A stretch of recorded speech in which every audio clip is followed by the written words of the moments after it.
That kind of stuff happens all the time. And you know what happened? They moved all our tables further away from that tree so we could only be in one area of the backyard. And it was just really annoying because me and Ian like to look at, like, we already, we would usually sit next to that tree anyway because, like, we have this favorite bird. What? I don't know what he said. I don't want to know. We had this bird that was a nuthatch. That was our favorite bird. But we could still look at it and everything. It usually wouldn't get close to us. More Free Talk Live at freetalklive.com. And more Free Talk Live tomorrow, Sunday night. Thanks for listening. Peace.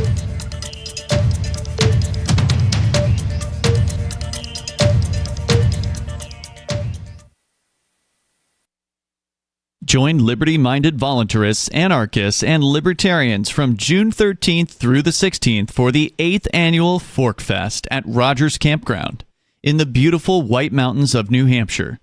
Forkfest is a fork of the Porcupine Freedom Festival, which has sold out in recent years. Forkfest happens the weekend before the Porcupine Freedom Festival. Forkfest is decentralized, which means that there is no ticket cost and no one is in charge. All you have to do to join the fun is reserve your camping site, RV site, or motel room with Rogers Campground for June 13th through the 16th. You can find out more at the unofficial website, forkfest.party. You can also connect with other attendees on the Forkfest Telegram and Matrix chat rooms, as well as the Forkfest forum. You can find links to those at forkfest.party. We hope to see you there June 13th through the 16th. Forkfest.party. Have you had enough of the big-name web hosting services that are long on promises but short on bleeding-edge features, uptime, and customer service? Try Agorist Hosting, the agile web host that offers full concierge service from website redesign, full e-commerce solutions, custom apps for your Shopify store, IPFS integration, and more. Agorist Hosting is ready to take your web presence into the future. To get started, head over to agoristhosting.com. If you want to know the latest about Free Talk Live before we go on the air, all you need to decide is how you want it delivered. It's your choice. Visit news.freetalklive.com to receive our usually weekly news updates by email. Plus, we have a Twitter account at twitter.freetalklive.com, and you can follow us on the decentralized Mastodon platform at toot.freetalklive.com. So please follow us at toot.freetalklive.com and sign up for our emails at news.freetalklive.com. You're 6 minutes away from a live episode of Free Talk Live. Listen live at freetalklive.com. From Feature Story News in New York, I'm Mitch McCann with the Week in Review. President Trump says he's under no pressure to end the war with Iran and that he doesn't want to rush peace talks. He's also ruled out using a nuclear weapon against Tehran, describing the idea as stupid. The US and Iran remain in a stalemate over the Strait of Hormuz, a critical waterway for oil and gas supplies. President Trump also said that the Israel-Lebanon ceasefire has been extended by 3 weeks. Simon Marks reports from Washington. The headline, of course, is that the president has announced that the ceasefire between Israel and Lebanon is going to be extended for another 3 weeks. I think there's another important nugget, though, in what President Trump has announced. He says the United States is going to work with Lebanon in order to help it protect itself from Hezbollah.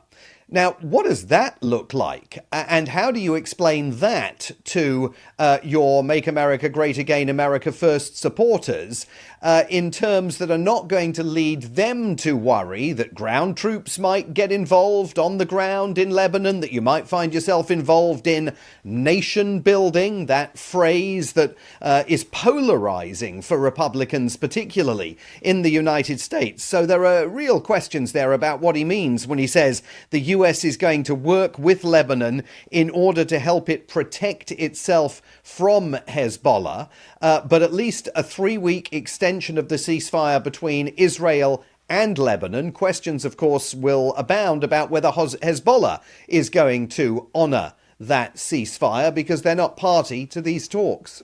It is claimed that the US is considering reviewing its support for Britain's claim to the Falkland Islands. It's one of a number of options apparently being examined to punish NATO members for failing to support the Iran war.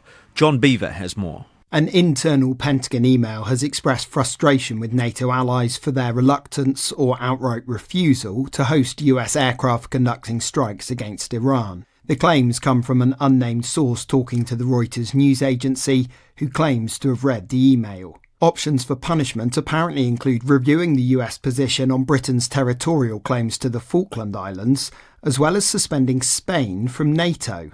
The Spanish Prime Minister has been a vocal critic of the US war with Iran, calling for diplomacy and negotiation instead of a military operation. Suspending difficult countries from important or prestigious positions at NATO is also another option apparently being looked at by the US.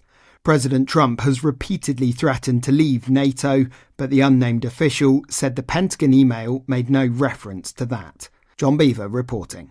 India and the United Kingdom are looking to deepen strategic cooperation after high-level talks between India's National Security Advisor and his British counterpart Jonathan Powell.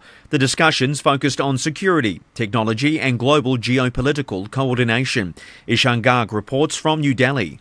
India and the UK are stepping up engagement across defence, intelligence and emerging technologies. Officials say the talks between India's National Security Advisor Ajit Doval and his counterpart covered counter-terror cooperation, Indo-Pacific security and supply chain resilience. Both sides also explored collaboration in critical technologies, including artificial intelligence and cybersecurity. The dialogue comes as New Delhi and London push to strengthen ties after finalising a free trade agreement. Analysts say growing convergence reflects shared concerns over global instability and the need for trusted, strategic partnerships. Ishan Garg, New Delhi. And finally, the medical details of 500,000 members of a UK health data project have been found for sale online in China. They come from the Biobank database, which was set up in 2003 to gather anonymised data into diseases like cancer and dementia. Stuart Smith has more from London. Earlier this week, the independent Biobank charity alerted the government that 3 datasets, including one containing the medical details of all volunteers, was being sold online in China. Britain's Minister for Data said no names or contact details were uploaded, but the database would have contained the genetic, health and lifestyle data of 500,000 volunteers who had donated that information to help researchers around the world investigate the causes of disease. It's only meant to be sold and accessed by verified research institutions, and it's thought these datasets came from places that had legitimately purchased the databases before someone illegally put them online to be sold.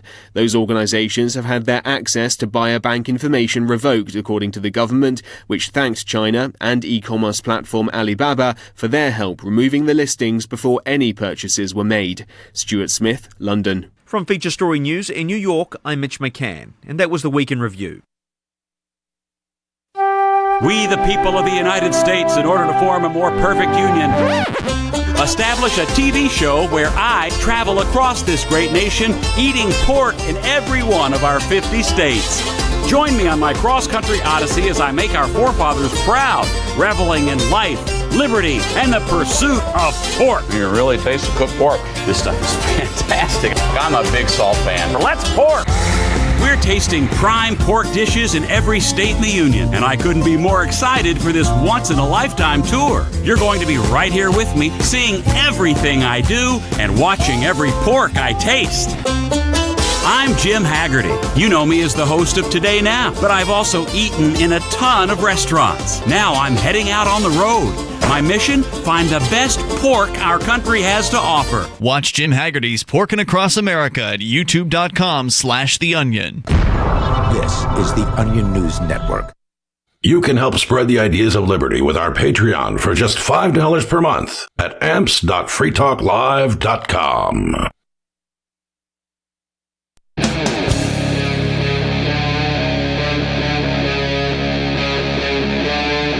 Free Talk Live.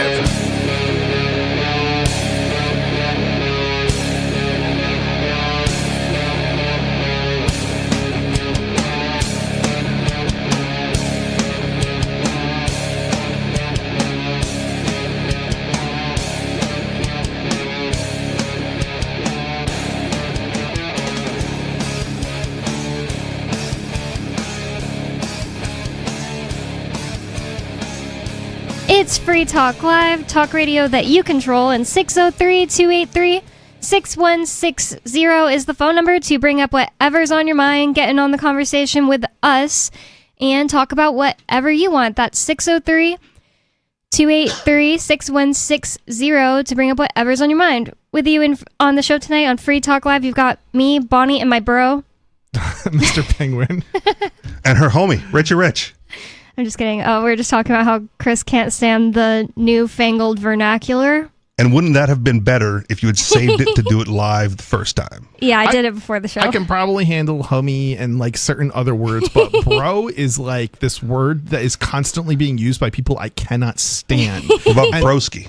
It doesn't bother me. Brocephus? No, it's like it's being used to be like, what's wrong with you, bro? And like that's constantly how it's used. And it's like they're the ones. So that's how you hear it the most. I don't hear what's wrong with you, bro. Well, not those specific words, what's wrong with you, but something to that effect is like. That's the context he gets from it. As soon as you add the word bro to it, the context ends up being like, what are you, an idiot? Like, and it's just like. Maybe that's how you're receiving it. That's what I'm trying to say. I don't know. I just. Angelo says bro a lot, and I don't usually think he's saying like. No, bro, check out that chick. Right. And I'm not saying everybody uses the word bro. Yeah. Uses it like that. But like half the time it's like some scammer person who's like calling you an idiot because you're not willing to, send them money without like, I don't know, like going through the proper procedure for like ordering something on the internet or, whatever. Wow. Right. And it's like, bro, listen to me, bro. Listen to me. Find control panel on the home screen. Do you see that? Do you see the control panel on the home screen, bro? In Ian's case, it was not audio. It was just text back and forth. There was somebody posing to be one of the people who Ian was talking to buy crypto from.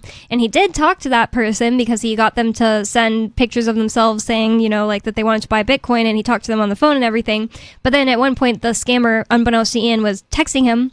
And they said the word bro. And the oh my God, this is so ridiculous. They wouldn't stop like banging on this one point. They kept saying like her name was Brenda. Brendas don't say bro. They use that as like a quote to say multiple times to try to drill in their heads. Like that is so ridiculous. My name's Bonnie. I said bro. Like seriously, that's an older woman name. This is the my name. Ridiculous argument because first of all, ridiculous. it's not. I don't know if it's. First of all, I don't even know if it's only guys using the word, but like I wouldn't know that. I wouldn't know. Yeah. I just know I don't like the word, and it's I can't stand it. But like it's not just something that scammers are using or something like that. It's not like you can't interpret anything from it. I hear it also from people like I think they're on the right, like maybe a kind of a right wing racist kind of.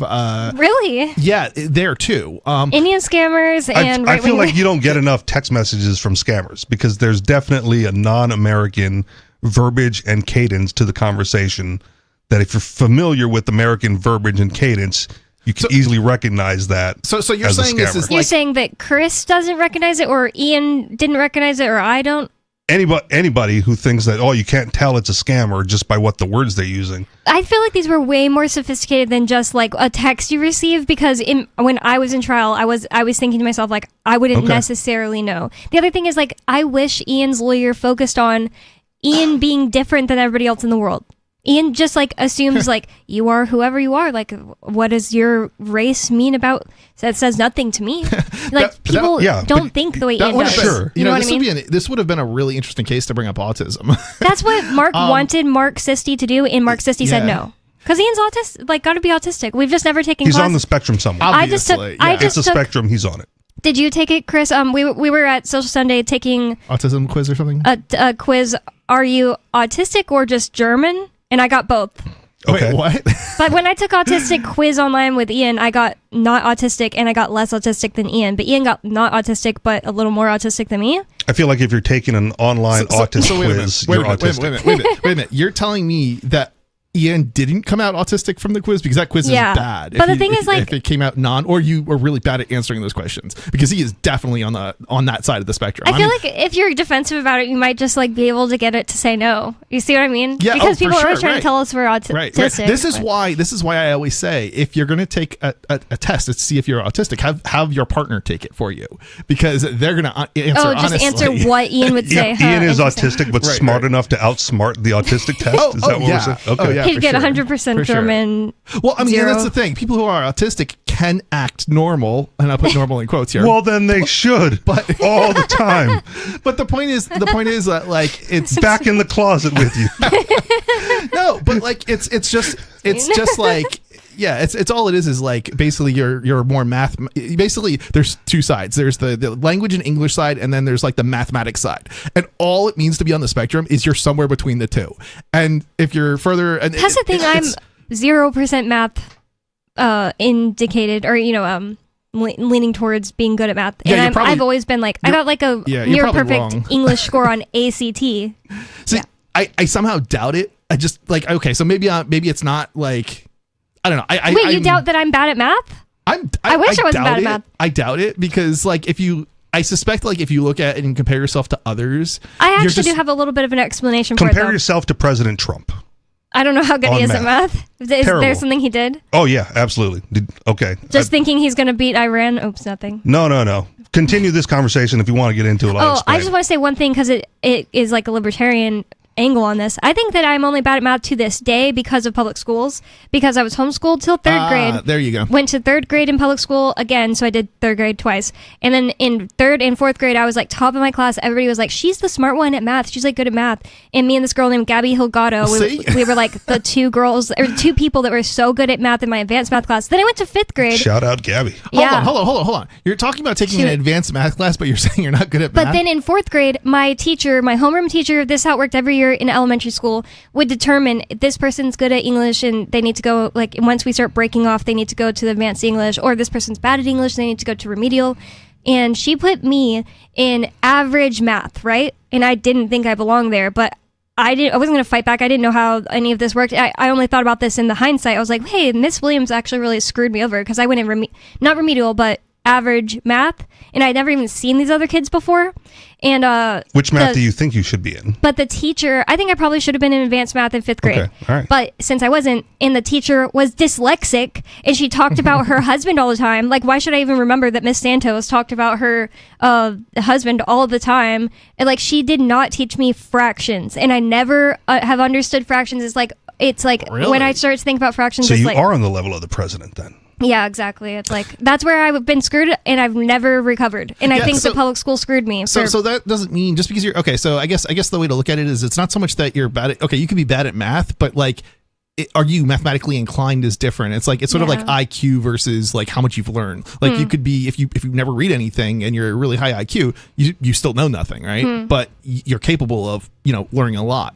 Whereas somebody else might be, low IQ. So if Bonnie took some math classes, she could advance further than she anticipates. Exactly. Yeah, maybe I should Google like how to find out if I'm mathematically inclined. Or just take some math classes, because the library has free math classes.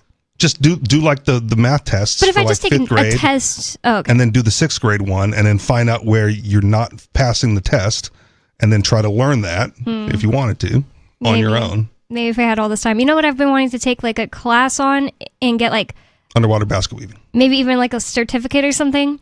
No, not that. Okay. On like just how to like research really well, because it's like people like will say that they went to school for that even, and it's like you could probably learn that at home, and I bet that would be really useful. A search engine?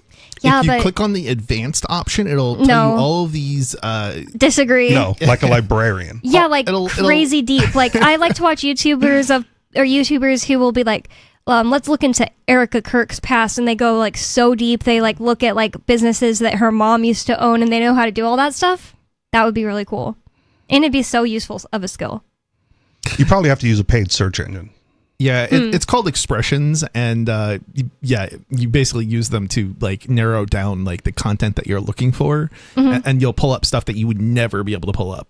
I don't think these people are only using like.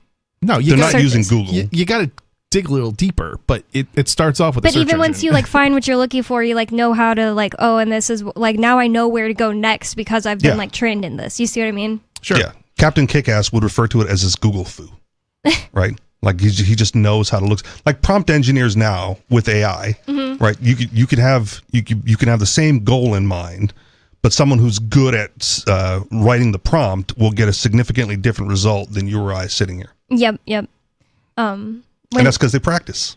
When AI first came out, oh my God, you had to be really good or else it would just look like crap. Yeah, and they spend a lot of money on tokens, right, to make that happen. It's still like, I mean, AI has definitely gotten better. I'll definitely say that over the last couple of years, well, probably over the last 6 to 12 months actually. But it's still like it still gives a lot of bad info too. So you really got to be careful with it. Oh yeah, sure. I mean, there's attorneys that are on the hot seat now because they've used AI for their court presentations. Oh yeah, it just makes stuff up. It's just makes stuff up. Yeah, it still does that. False court records, right? But there are people who get the results that they're looking for. Right. Yeah. It's definitely one of these things where you've got to validate everything that comes out of it because there's been times when I'm like, maybe I'm arguing with someone on Twitter or something, so I ask like, "Hey Grok, is this true?" And it's like, "Yes, this is true." And I'm like, "Well, what about this?" And it's like, "You're right, that isn't true, and here's why." And I'm like, "So you just gave me the answer I wanted both times, basically." Like, and the funny thing is, if you say, "Hey, that's wrong," it'll go back and be like, "Oh, you're right. It is yeah, wrong." You're right. My bad. It's like, yeah, exactly. Well, so for one, don't use Grok, but if you use Google again with Gemini, it'll give you the answers, and then just like the Wikipedia pages, right, it'll link to sources where it got those answers from. Grok does that. That's why I stopped using ChatGPT. Okay, well then click the links, well. right? Click the links and go to the primary sources. This goes back to you have to validate everything. Yeah. Mm-hmm. Yeah. Definitely. And if it's a Reddit post from 2010 telling you to put super glue on pizza, you go, probably not that one. Oh my god, my favorite one of the ones that, I mean, I don't even know if I could say it on the air really, but my favorite one of the ones, like right when AI got started with Google, in the search engines, there were all these bad answers that were coming out of it, like the day it came out, and people were screenshotting it and sharing it on the internet. Yeah. I can't even believe this one. Basically, they said, where did cockroaches get their names? Wait, I think they specifically led it a little bit. They're like, are cockroaches really named that because they... Okay, never mind. I don't see how I can say it on the air. I get it. and Grok was like, yes, and you won't feel a thing. It happens in your sleep. Let's just leave it at that. That's what Google's AI said. But the other one was like, how many cigarettes a day should I smoke while pregnant? It was like, doctors recommend 2 to 3 cigarettes a day while pregnant. Are you serious? Yes, and it was hilarious. Like, can I eat a rock in order to get copper in my diet? And they're like, yes, rocks usually contain about blah blah blah blah amount of copper per, and also you can get magnesium. That might be true. I mean, that's technically accurate. I don't think you can actually in your diet. If the rock contains copper, you probably won't benefit from it. Exactly. And you might even die. Yeah, exactly. It could block your guts and everything. Again, depends how much copper's in the rock.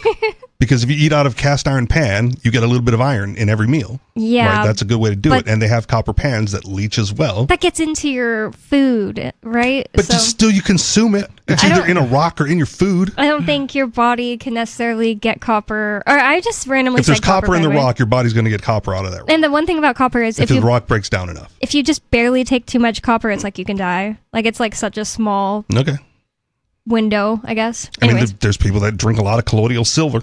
Right? Yeah. And do turn into a Smurf. So. That's definitely true.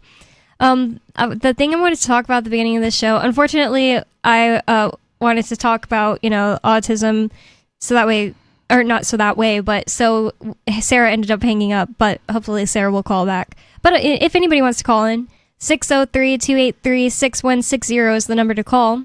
But this from the New York Times seemed really interesting to me yesterday, but we didn't get into it.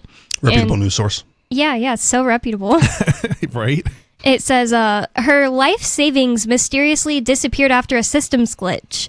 Fidelity Investments notified a customer that her phone number and email address had been removed from her profile. When she logged in, which already seems like so sketch, I would think I was, hacked or something. When she logged in, reasonable.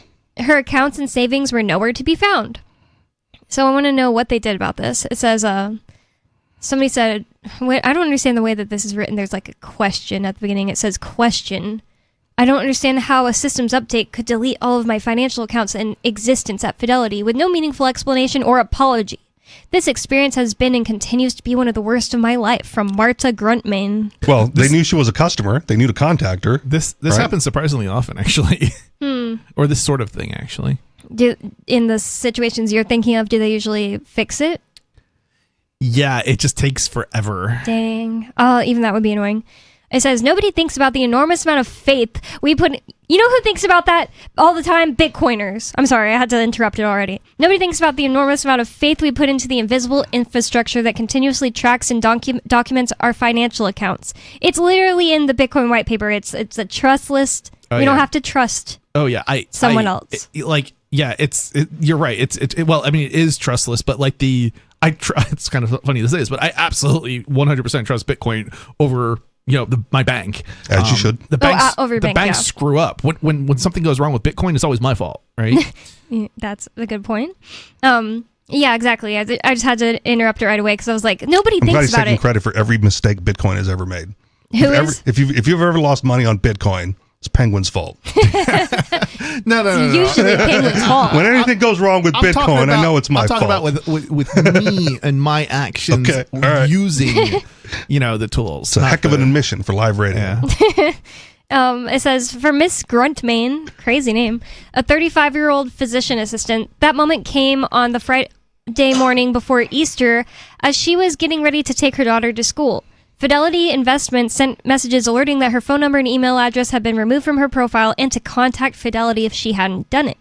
Alarmed, she quickly logged in, only to find that all my accounts had disappeared and my balance showed $0, she said. I'm curious. Okay, so pause right there because I'm curious. A lot of times this is the scam. Right? That's exactly what I was thinking. Okay. They contact you, they put the fear of God in you, and then you log into a fake website and they have your credentials, and the fake website won't show you anything, obviously, but now the scammer has her credentials and will then wipe her out as a secondary scam. Yeah, I mean, what they'll do is they'll gain access to your computer, grab the session cookie. A phishing scam. The session cookie when you log in, and then they can basically access your account without your password. That's a good point. You know how they make you like verify? The scammer doesn't have to verify at that point. They just go log import your session cookie into their browser, and then they can go basically you're already logged in at that. The scammer's already logged in at that point once they have that session cookie that they took from your computer. But they use the fear and urgency to get you to do it quickly. Yeah. Before you have time to think about what you're doing. Yep. Makes sense. Maybe this is a scam. I hadn't thought of that. I just thought, oh, wow, look, a story about how bad the banking system is. Let's talk about it. But also, if it's a scam. If it is, it'll be interesting if it is a scam, because it's like, this is sort of your fault, because you didn't take reasonable security precautions. Interviewed about it. There's a lot of banks that won't give people back their money when they get scammed because of that. And scammers know this. It's like, and this is the thing, like, people need to take personal responsibility for their own security, and almost nobody ever does. Is Zelle like considered a bank, or they probably have a bank? Zelle's a banking app basically that allows you to send money from like peer to peer from one person to another, except it's all centralized, so like you're trusting your bank to do it on your behalf basically. Yeah. And that's generally not what I'm talking about. I'm talking about scammers who, like, again, they put the urgency and fear in people. They go like, okay, go to your bank, withdraw this money, go to the store, buy this gift card, and send me the code. Right? And then they get scammed, and they go like, hey, bank, I got scammed. This guy told me to withdraw the money. And they're like, well, we have you on camera voluntarily withdrawing the money. So, like, after the fact, it's your fault. It doesn't count in Ian's case. And this is the crazy thing with Ian. Yeah. He sold Bitcoin to people, and it's like freeiannow.org, by the way, if you want to know what we're talking about. And they went after him because, like, somehow he was supposed to stop people from lying to him and doing, Yeah, but the bank clerks who did the same exact thing technically are just like, they're fine because they had a license. Yep. Yeah, and the crazy Ian was doing thing it in is, crypto and not USD. The crazy thing is, every time there was an issue with any of the banks, he always won. Every one of these cases was one, except for I think one where he basically said, "Oh, it was my fault," and so he accepted liability basically. I didn't know about that. I don't really know what you mean. Yeah, there was one case. I mean, he testified this at trial, I believe. Yeah, I just don't remember. There was one instance where like he didn't do something that he. You're saying that he lost his own money and then he said it was his fault. I thought you were saying that there was a time he said somebody else's money. He effectively lost the church's money, but I thought you were saying that somebody that one of the scams was his fault. I was like, I don't remember that. So what happened was no. There wasn't. It wasn't that. He wasn't the reason for the victim losing their money. It was that he has a list. He had a set of procedures I usually went through basically to try and weed out scammers or victims of scammers. But he lost like the money of his own, not somebody else's. So I get it. Yeah. So the bank had that. This person spent money to buy Bitcoin from him, and I think he had bought. This person had bought from Bitcoin before, and so he didn't jump through all of the hoops that he normally did. It was something along those lines, and so because of that, he ended up sending the Bitcoin to the person, and then it turned out that they were being scammed. And so he was like, when the basically that person went to their bank to try and like get their money back, and of course they're getting it back not from the scammer but from the person who sold the Bitcoin.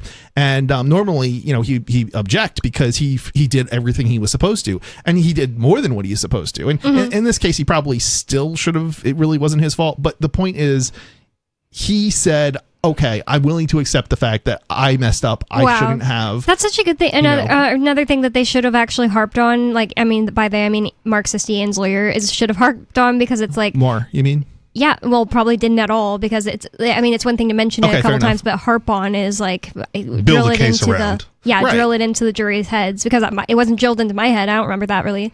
So that's what I'm saying. It's like clearly if Ian was out to just like, well, too bad for you, old lady, me and my scammers got mine, then he would have just done the same thing there they did everywhere else, to say nope, give it to me. And the thing is, it's like he took responsibility when he felt that it was his was fault. Not his fault, again, because it wasn't.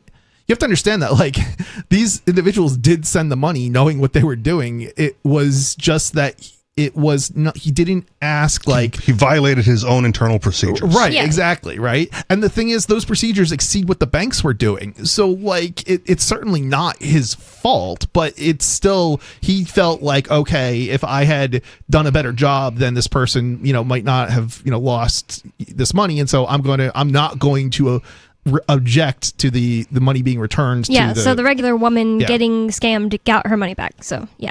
But most of the other most of the other incidents, he did jump through all the hoops, and so he did object. When the money they tried to get the money back, and he won because he was in the right. He did all the things he was supposed to do. And those people are like sitting there saying, "I am doing this of my own accord," and then they're going to the bank to be like, I got scammed and I wasn't doing it of my own accord. I lied. So it's just like, they have seems like the bank had a better justice system than the victims are actually lying to the banks, because they did intend to buy the Bitcoin. More Free Talk Live is coming up. Don't go anywhere. 603-283-6160. Energy got expensive. I'm Holland Cook with Inflation Hacks. There are things you can do right there at home to cut energy cost. Are you running a load of wash? Unless you're attacking serious stains, the cold water mode is okay for most of what you're washing. And wait until you have a full load to save electricity and water. Ditto for the dishwasher, which will also save on detergent, which is pricey now. And stocking up on groceries doesn't just take advantage of bargains you find. Your freezer works more efficiently when it's full, because all the stuff in there is frozen, so you'll use less electricity. As for the fridge, set it between 28 and 42 degrees Fahrenheit, and the freezer between 0 and 5. How are you coping? Post your inflation hacks at andyoucanquoteme.com. From Feature Story News in New York, I'm Mitch McCann with the Week in Review. President Trump says he's under no pressure to end the war with Iran and that he doesn't want to rush peace talks. He's also ruled out using a nuclear weapon against Tehran, describing the idea as stupid. The US and Iran remain in a stalemate over the Strait of Hormuz, a critical waterway for oil and gas supplies. President Trump also said that the Israel-Lebanon ceasefire has been extended by 3 weeks. Simon Marks reports from Washington. The headline, of course, is that the president has announced that the ceasefire between Israel and Lebanon is going to be extended for another 3 weeks. I think there's another important nugget, though, in what President Trump has announced. He says the United States is going to work with Lebanon in order to help it protect itself from Hezbollah. Now, what does that look like? And how do you explain that to your Make America Great Again, America First supporters in terms that are not going to lead them to worry that ground troops might get involved on the ground in Lebanon, that you might find yourself involved in nation building, that phrase that is polarizing for Republicans, particularly in the United States. So there are real questions there about what he means when he says the US is going to work with Lebanon in order to help it protect itself from Hezbollah. It is claimed that the US is considering reviewing its support for Britain's claim to the Falkland Islands. John Beaver has more. An internal Pentagon email has expressed frustration with NATO allies for their reluctance or outright refusal to host US aircraft conducting strikes against Iran. The claims come from an unnamed source talking to the Reuters news agency, who claims to have read the email. Options for punishment apparently include reviewing the US position on Britain's territorial claims to the Falkland Islands, as well as suspending Spain from NATO. The Spanish Prime Minister has been a vocal critic of the US war with Iran, calling for diplomacy and negotiation instead of a military operation. And finally, the medical details of 500,000 members of a UK health data project have been found for sale online in China.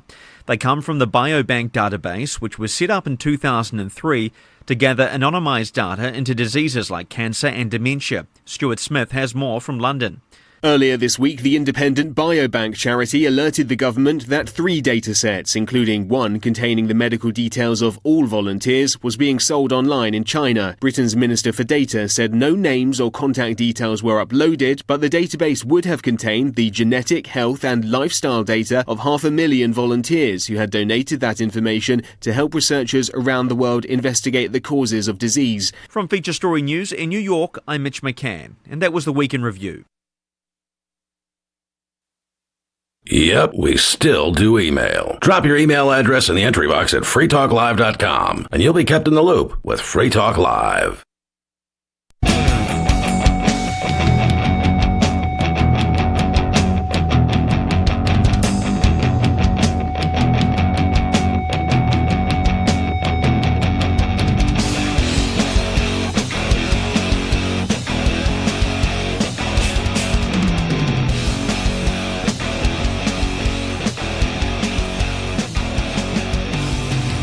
It's Free Talk Live, talk radio that you control, and 603-283-6160 is the phone number. That's 603-283-6160. And I'd like to thank Troy for being an amplifier with us here at Free Talk Live. That means that Troy went to amps.freetalklive.com and signed up to support the show. AMPS stands for Advertise, Market, Promote, and Support. Thanks to Troy and everyone who supports us. Again, that's amps.freetalklive.com if you'd like to check out the perks and benefits of becoming an amplifier. And we really do appreciate everyone who is an amplifier with us here at Free Talk Live. And on the show with you tonight, you've got me, Bonnie, and my homie, Mr. Penguin. And Richie Rich. And 603-283-6160 is the phone number you can call to get in on the conversation with us. And we already have somebody on the line, so let's go to the phones. Sarah in New Mexico, you're on Free Talk Live. What's on your mind? Yes. I'm just excited that we have so many road diets. They put some road diet on Central Boulevard. What's a road diet? Yeah, the Route 66. And what is that? I never read. What's a road diet? Huh? Yeah, road diet, like boulevard starvation. Well, but it was 2 car lanes going in one way and 2 car lanes going in one way. So I was told that it's like 1 car lane and the other one is like 1 car lane. It's like So you're saying a road diet is when they narrow the road? Right. That's what it was kind of, okay. They reduced they take out 1 car lane. Can you back away in like an inch or two from your microphone as well? Because you're starting to pop again. Okay, yeah, okay. Right there. Okay. That's perfect. I'm going to back it up. Okay. I talk too loud. Okay, how is that? Better. Okay. Go on. So, they're going to do this in the 4th Street, and they have done it in Central. But so likely this is an area that's already congested, and they're going to make it worse by narrowing the roads. This is indefensible to me. This is horrible. Widen the roads. Not only do they make them fewer lanes, sometimes I googled road diets. Sometimes they just make the width of the lanes smaller. Why would you do that? Okay, so I'll defend that one a little bit. Oh, okay. A little bit. I'm still not a big fan, but like in Hawaii, there's way more cars and people on the island of Oahu than there ought be. It's in the crowded areas, and there's only so much you can widen a freeway and still give people their property rights. Right? So what they did is, in order to make like 4 lanes, 5 lanes, they just narrowed the lanes and made it really tight to get through certain areas, but then you had 5 lanes for a little while. Okay, I could see that, but I feel like it's a different reason, because says like narrowing the widths or reducing the traffic lanes in order to improve road safety, calm traffic, and enhance mobility for all users. Doesn't sound like that's going to do what they state. Right. That's the worst part about it. It sounds like it won't even work. Like it doesn't sound like. That's why I said, like, why would you do the width thing? Like, I can see why you would do that in the case you're talking about, just to make it actually to where more cars can go by. Right. But I mean, it also made it more dangerous, man, because like cars are bigger these days, and those lanes are really narrow. And if you go like 5 wide through a turn, it's sketchy at best. That's a really good. And point. Also down the way, right? It's like wide for a period, but the whole freeway is not that wide, so eventually it bottlenecks anyway. I honestly feel like cars are too big nowadays. Like I see a giant truck and I'm like, there's like no reason. That's the government's fault, by the way. Yeah, because to make it more safe. No. That's part of it. But. Yeah, I thought it was like there's so much basically stuff in between you and the outside when you get in a car accident, and that's why they're bigger now? No. Oh, what's the reason? CAFE standards. What does that mean? The government mandated that vehicles need to have certain gas mileage, and it's harder to get the good gas mileage out of smaller vehicles. It's easier, and there's leeway because the bigger vehicles are bigger, that the standards aren't as egregious. So bigger vehicles don't need to have as good gas mileage as smaller vehicles. So manufacturers just started making bigger vehicles. Let me add a little bit to this. So back when these standards were implemented, they basically had different types of vehicle. And thanks for the call, Sarah. SUVs were early in the, early on. SUVs were considered to be a business vehicle or like a truck, basically. They like were classified. A utility vehicle. Yeah, right, something like that. That's what it stands for. And basically, they were given the standard that they had to meet was less than that of your commuter vehicles, basically your regular cars, right, on the road. And it's that is what led to there being more SUVs on the road today than cars. Or I don't know if there's more than cars, but you get what I'm saying. More SUVs and fewer I heard cars. that Toyota's Tacoma is the #1 car in America, and I was like, that's crazy. Yeah, but even not Toyota Tacoma, sorry, Toyota RAV4. Okay. So that's the SUV. Yeah. Tacomas are like usually pretty reasonably sized for a truck. Not anymore. Oh, really? Not anymore. That sucks. They're huge compared to what they used to be. Yeah. I mean, I'm not like a car person. I don't really pay super close attention to that. Yeah, this is definitely dumb policy making, inadvertent causation. Yeah. So again, I'm a big fan of the reasons, the reason unintended consequences, and this is like one. I don't know if they specifically did one on this, but this is one of those. Right? They wanted to make fuel more efficient and have less gas being used on the roads. They implemented this policy, and they got the opposite result. Because now you got big gas guzzling trucks. Oh yeah. Because it's easier to manufacture, whereas a simple small truck would do. Did you guys see that this was like just in the news a day or two ago? Oh, really? I'm leading into it.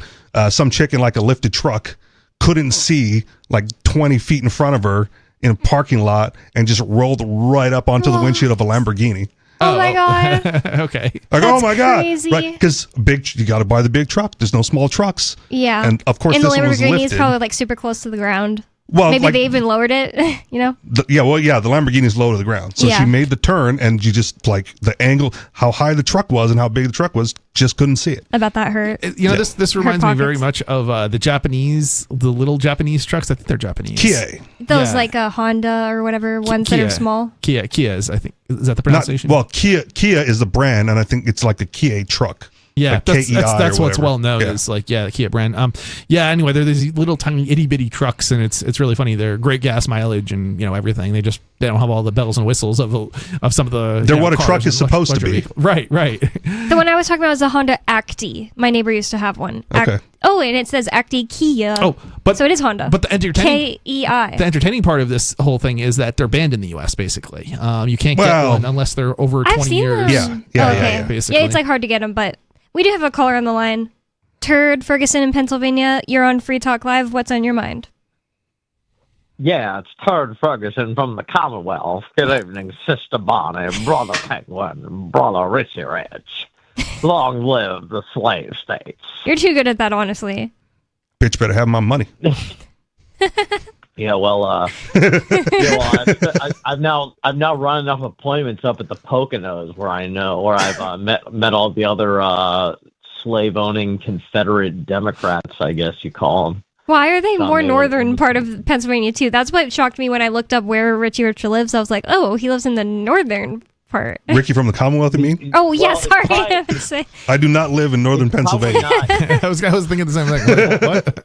I meant to say Ricky. What the heck? Probably not. It's probably not most of them because with the Poconos, there's like two kinds of people that live there. It's like the knockoff Aspen, so there are a lot of like cabins there for the rich people, but the people that live there year round are usually like very, very poor. And, sounds like a lot of places from like this other states. So yeah, that's what's going on in the Poconos. But Sarah's like the worst caller of all time. I mean, her calls of all time bad.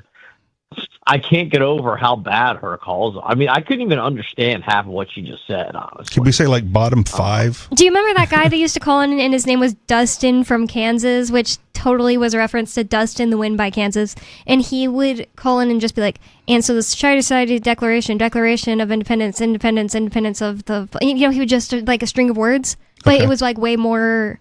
More string of words. But they all kind of connected, and it was weird. It was crazy, and everybody. Was it a speech impediment, or was he just? No. It was like somebody probably from a mental asylum, or somebody messing with us. Okay. Or an AI. Early on, though. Okay. But I mean, Free Talk Live has always encouraged good crank calls. Even though that entertained me, it wasn't a good call. It was objectively worse than Sarah's. Even though it always entertained me. That. Do you remember that, Turd? Dustin from Kansas? I don't know what you're talking about. Wow. Well, if it was that bad, it would probably would have stood out in my memory, honestly. I mean, I can remember some pretty bad callers. But Sarah just calls in and if she's not like distorting the phone system. Yeah, I'm afraid her phone is bad or something. It's not. She's too close to the microphone. But I asked her yesterday to turn it off speaker, and it didn't change anything. Yeah, because she's still too close to the microphone. She had it on speakerphone? Yeah, she did yesterday. She's too dumb to understand what you're talking about. Dude, I just ate like the ultimate amounts of junk food today. Had a big Tombstone pizzas are the best. Okay, I just got an episode. Okay, so next time if you want to go verify the Dustin guy, I just found an episode where it looks like Aria was the host and luckily put it in the show notes and wrote Dustin rambles incoherently. Nice. So the thing is, it's Renegade Talk Network where I guess they were reposting our show, which is awesome. Never heard of Renegade Talk Radio, but you can look up tapesearch.com and look up episode 3524 Free Talk Live Renegade Talk Radio. So there you go. Well, if it was Aria hosting, it must have been a real long time ago. Oh, it says September 29th, 2021. So it's written 2021-09-29. Almost 5 years ago. It had Aria, Nikki, and Riley. Amazing. Probably a good show so otherwise. Glad That's funny. It's funny that you guys think it's a long time ago. Look, COVID was like 6 years ago, man, and we're still feeling the results of that. I know. I was just in Walmart buying this Halo Top ice cream that I'm eating right now, and there were like 2 black people wearing masks. But I've noticed that in Shrewsbury, really smart because we just read yesterday. It's okay, bro. You can take the mask off now. Well, actually, you know what? It's actually smart because just yesterday we found out that black people are getting in more than any other race. They're getting found by the secretive AI video systems in these grocery stores, and they'll say like, this is a shoplifter or this is a person with a warrant out for their arrest because the cops are actually working with these grocery stores. And you think the mask helps their cause? Well, it keeps their face from being red. A black dude is concealing their identity in the grocery store. No. Honestly, that's probably the one good thing from COVID is the masks. It's stopping the AI from reading their face at all, I think. All right. Well, right, and that's what I mean. The one good thing from COVID is like previously, if you walked into a store with a mask on, they like call 911, and like now it's like you walk into a store with a mask and you just think, oh, they're on the left. Mm-hmm. Exactly. Well, hold on. Yeah, but it doesn't help their cause for several reasons. I mean, first of all, wait, their cause? Is this like something that applies to all black people? Well, I'm saying, well, no, not all. Their lives do matter. The black people that are criminals and wearing masks. I mean, if I see you wearing a mask, the first thing I think is like, you must be a criminal. Like, why are you so afraid to hide your face? I think the first thing I think nowadays is leftists. Yeah, depends on the mask. I think that they're a criminal. Well, if it's a young black man wearing a that mask, changes everything. If they're black and they have a mask, it's way different than if they're white and they have a mask. We're talking about a black dude wearing a mask. That's he's being sarcastic. I am definitely being sarcastic here. I felt like I mean, to be pointed out. But I guess. But look. If I see a young black man wearing a mask, like, I'm sorry, like, I mean, But the point what if is, the young black man is wearing a suit and a mask? Does that change your opinion? Then if it's wearing a suit, well, I've never actually seen that. So this is getting a little ridiculous. I know, right? But Turd, wait, I gotta point out, I'm not talking about a person shopping with them deciding they're a shoplifter or not. I'm talking about AI scanning their faces, and it disproportionately is incorrect on black people's faces. Like, AI apparently just is with black people's faces. I don't know why that is. White programmers. If it's bad, I mean, if it's not, I don't know. If it's not No, working, then there's actually a rational explanation for it. And okay. It's basically the imagery. He says they all look alike. The imagery, their skin is black, obviously, or darker, and so it has a harder time picking up like the curvatures and different points on the face. That actually is a logical explanation. I was like truly wondering. and if that's so the AI, they all look alike. This is true. Okay. To AI. Yeah. Yeah.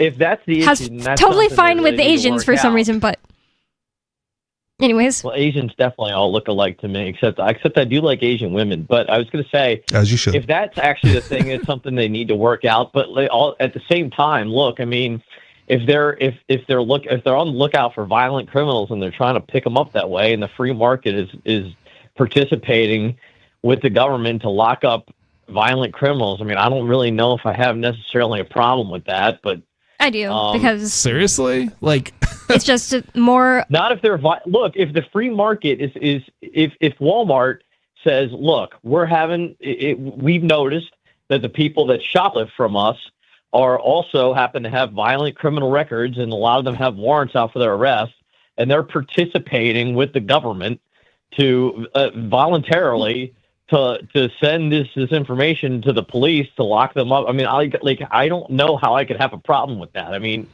because it could easily be a lie about you, where it's like, now you can't go out in public because they're looking for you. Do you not understand that the police go in blindly and just arrest people? And it's not just black people; it affects white people too. It's just to a lesser degree, right? I don't care what color their skin is. If they actually did something wrong, if they're violent criminals, that's the problem though. Most of the time, they're not doing anything wrong, dude. This is the whole problem. They're being misidentified by the AI. Turd has no problem being investigated every time he goes into a Walmart. Well, it's crazy. They didn't do nothing.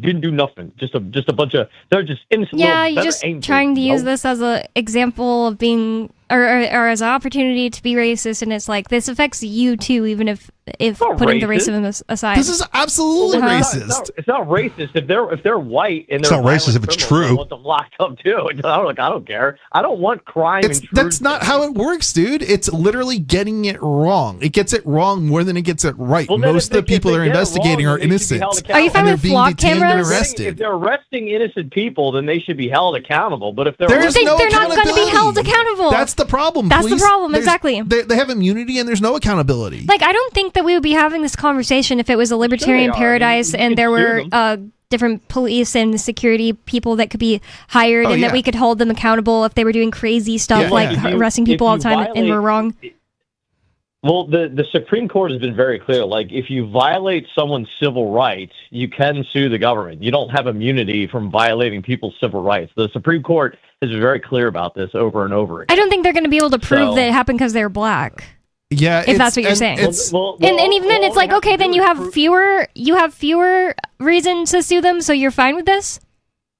No. All you have to do is prove that they violated. Like, look, if you're wrongfully arrested, that's a violation of your civil rights. All you have to do is prove it. If this were so easy, I'm pretty sure it'd happen more often. It's this. The problem is it's not easy. It's not easy. Even with so I understand the what you're referencing in terms of the law, and even though that you're not entirely wrong here, and you're right, really, in some respect, except for the part that it's the easy part, right? Or expensive. Or not it inexpensive. costs, I mean, you're literally talking about thousands of dollars that people don't have. They've already lost a day of work, and then maybe even their job because they missed a day of work. Right, they lose their jobs when these people get. Half the time they lose their employment.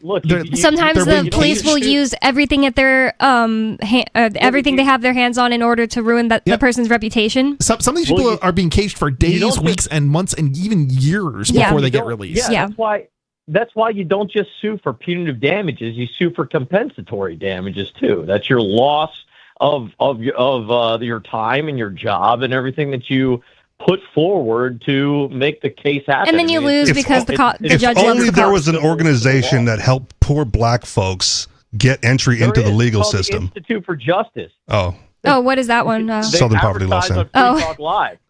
Yeah, Southern Poverty Law Center. They're.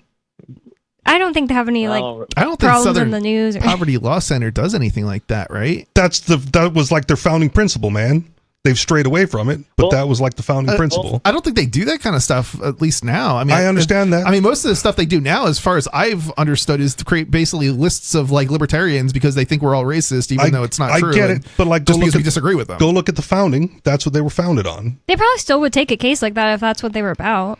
Southern Poverty Law Center? I don't know. You have to take a look and see if they actually go after They may not do it. All I'm saying is they may not do it anymore, and that might be your understanding. But they were founded on the principle of getting poor black folks access to the legal system. Okay. Because I mean, you think you'd hear about it like in the news and media and stuff, but I haven't ever seen anything in relation to that. And I'd see it for the I want to say Free Software Foundation, not Free Software Foundation, the ACLU and the EFF and Institute for Justice and all these other organizations. I think Democracy and Technology. There's a ton of organizations out there that do civil rights. But the Southern Poverty Law Center, I never hear about. I Googled it. Well, okay, sorry. I hope Dave Ridley isn't listening right now because I use Grok and I asked, does SPLC still represent poor people, poor black people? And it said yes. The Southern Poverty Law Center still claims to represent and advocate for poor black people, primarily through policy, advocacy, litigation, and community organizing focused on racial justice, giving money to the KKK, poverty. But they were giving money to the KKK. It was a joke because, yes, they were in the news for that stuff recently. That's right. But their founding principle is what I suggested. Yeah, they still do stuff. Maybe it's just a lot less than before. Anymore. Yeah, because they do. They have their hands in that. I mean, they've done a whole bunch of bad stuff, right? Like, I mean, they've done a terrible job from the looks of it of representing poor black people. That's for sure. But at the founding of it, like that was their focus. I'm not saying that, but they were so good at it that they put themselves out of business because they're no longer necessary. I think they're probably still necessary, except that they don't do what they did. This says shift from direct representation. Critics, including former staff and conservative outlets, argue the organization long ago pivoted from hands-on legal aid for poor clients to broader advocacy, hate group tracking. Which is also what I just said. That's the main thing I'm aware of them doing. Yeah, but they pivoted from what I said they were founded on to what your current understanding is. And the crazy thing is they basically do the same thing like the U.S. did against socialists in the 1950s with their lists, and the Nazis did, and all these other terrible groups. What's funny is I think Israel and some other countries do some similar kinds of things, and it's like, what is wrong with you people? You're literally doing the same thing that these other bad people do, and it's like you don't even see the hypocrisy in it. The crazy thing about the fact that their ongoing scandal where they were accused of wire fraud and bank fraud and money laundering from the DOJ for secretly funneling over $3 million from donors to informants inside extremist groups like the KKK, Aryan Nations, and neo-Nazis. The craziest thing about this is that I don't think that the DOJ would have gone after them or would care at all if they were doing it in a more above-board way somehow. I mean, I don't know how they could do it above board because the problem is that they didn't want to legally launder money.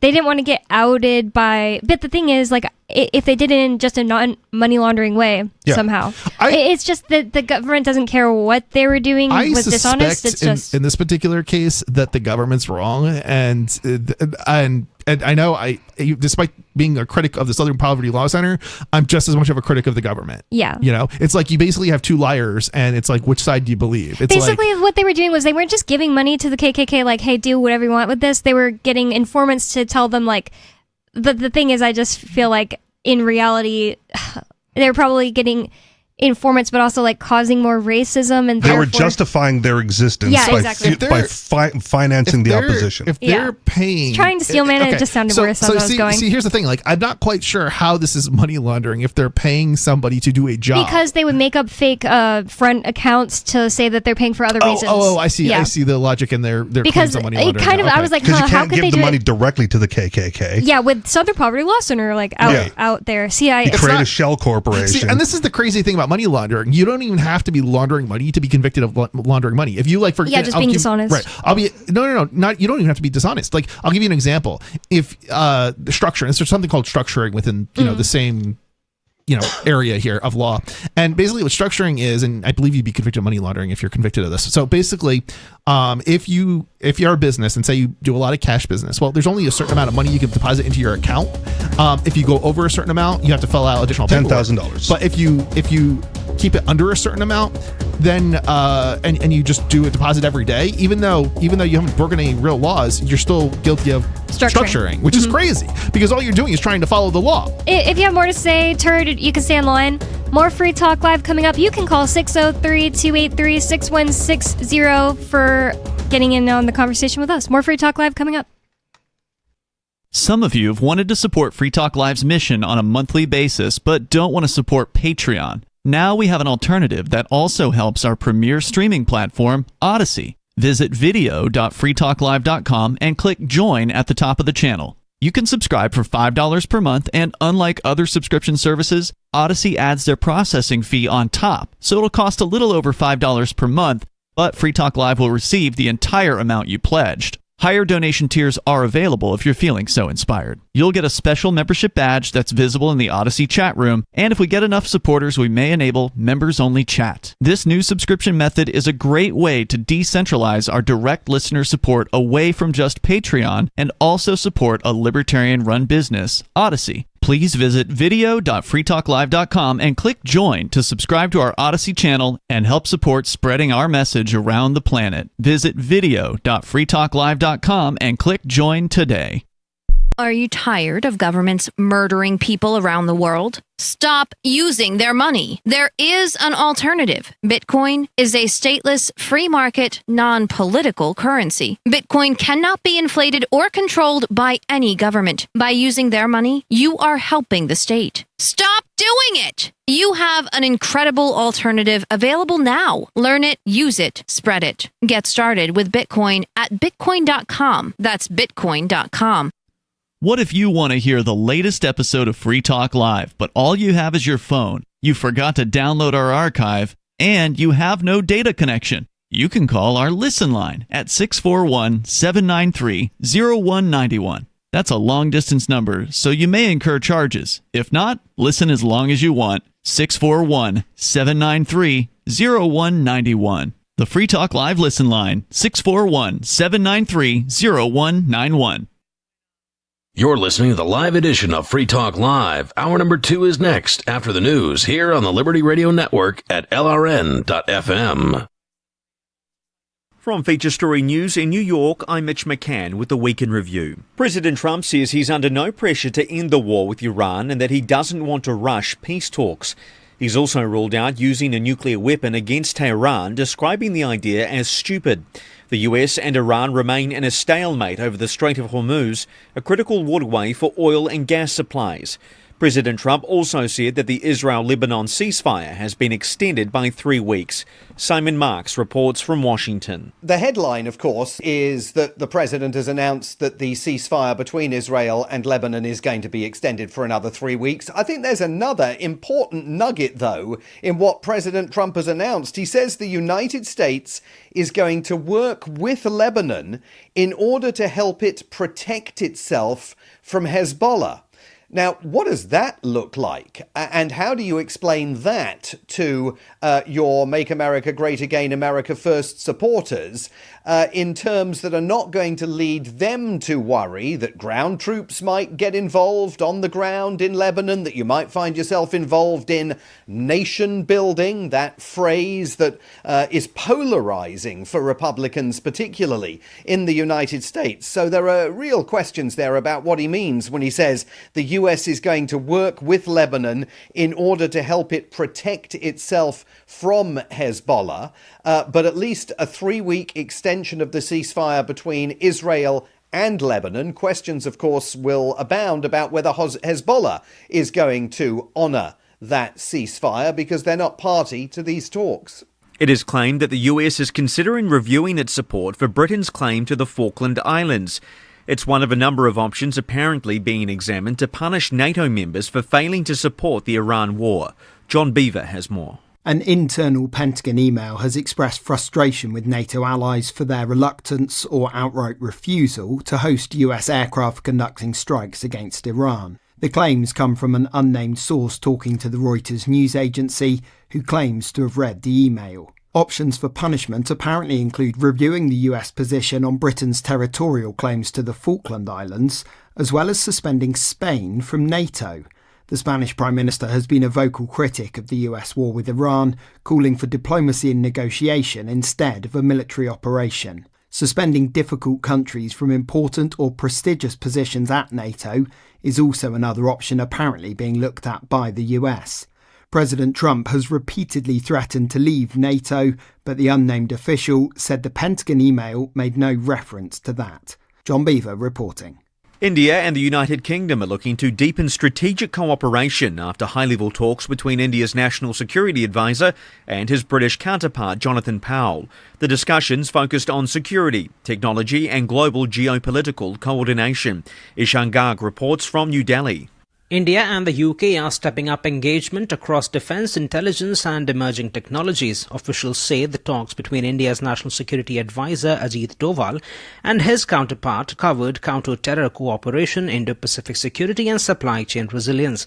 Both sides also explored collaboration in critical technologies, including artificial intelligence and cybersecurity.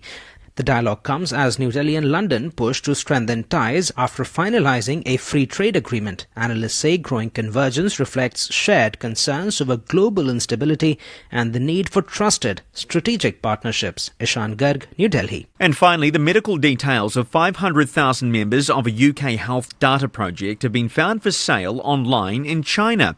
They come from the Biobank database, which was set up in 2003 to gather anonymised data into diseases like cancer and dementia. Stuart Smith has more from London.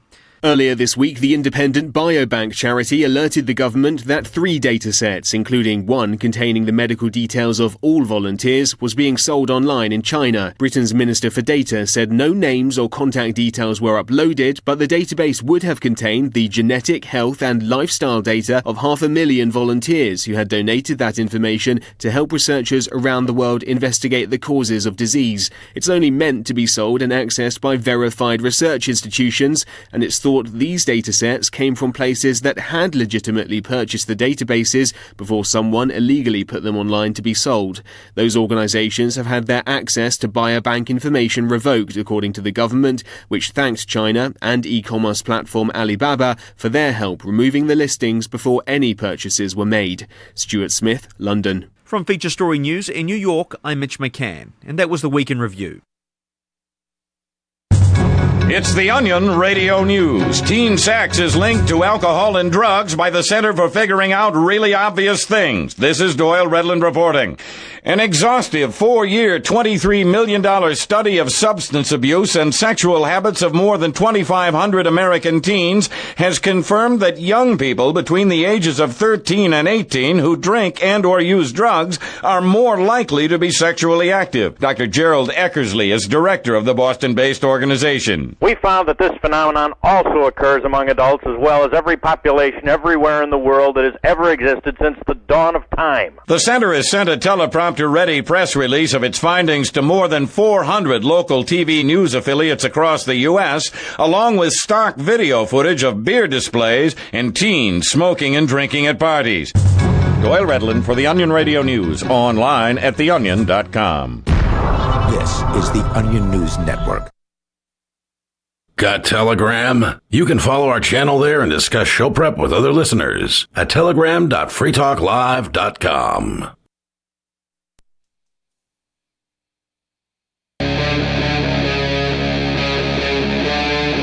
Free Talk Live.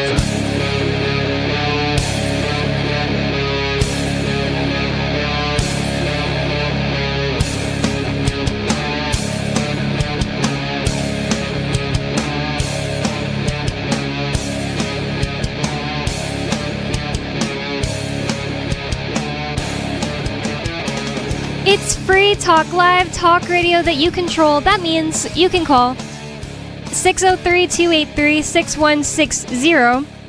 That's 603-283-6160 to bring in or bring up whatever's on your mind. You can argue with us. You can tell us we're wrong, like I think Skeeter's about to do. Or you can bring up whatever's on your mind and talk about whatever you want to talk about. June 22nd to the 29th at the Northern Waters Outfitters Campground in Errol, New Hampshire.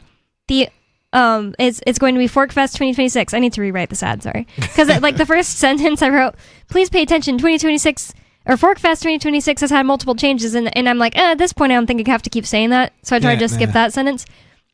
Forkfest, with an F, Forkfest 2026. You can go to forkfest.party for more info, but it's going to be in Errol, New Hampshire this year. The owner has offered to host 100 campers at his campground. It's being closed just for Forkfest.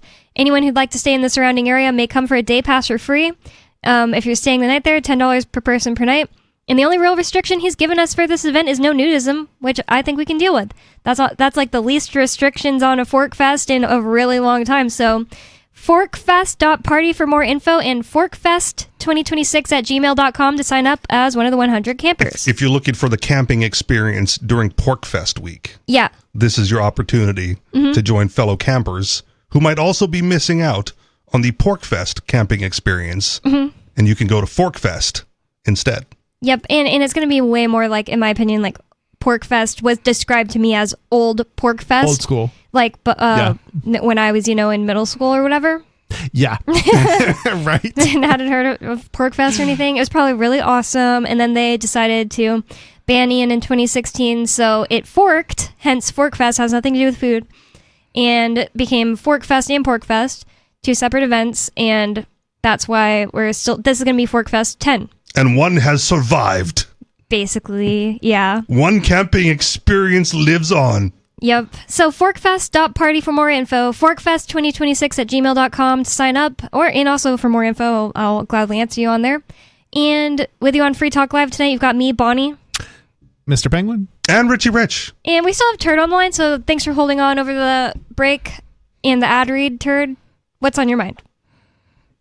Oh, yeah, no problem. Well, by the way, just briefly, and I just want to get back to what I was going to say, but that news that you guys have played for the past few years over the break is so establishmentarian that it makes me sick. I can't tolerate it. The one Ian so used to bad. have, it went out of business, so. You should do what I do during the break and not listen. Well, I try that sometimes. But, okay. It works for me. Anyway. I have no idea what you're talking about because I put down the headsets and I wait for the music to kick back in. I put the headsets back on. I feel like all news in the entire universe, I just am listening for what seems important, and discarding all the rest of the leftist bull crap, like, so it's just like it's I don't know if you guys know this, but there's only like 2 media news like or conglomerates. Yeah, conglomerates. AP and Reuters left in the United States. I'm trying to think who merged recently, but somebody merged, and I don't have the story, but National Amusements is one of them. And Comcast and National Amusements own all the news outlets now. Yeah, there you go. It's like it doesn't matter like what like you literally have 2 options. Kind of like an election. Well, you're right about this that. says it's Sinclair Broadcast Group and Nexstar Media Group are the 2 largest owners of local television stations. Is that different than what you were talking about, Turd? Well, I'm pretty sure that maybe Nexstar is not, but I believe Sinclair, they're not really a big. They're like actually a small business compared to Comcast and National Amusement. Sinclair Broadcast is still privately owned, and so is Nexstar, I believe. Yeah, Nexstar owns. It's not like Nexstar does Rising actually on the Rising on YouTube with Robbie Suave. Yeah, there's probably some clarification we need to make here. So it's something like 90% of the market is owned by 2 different companies now.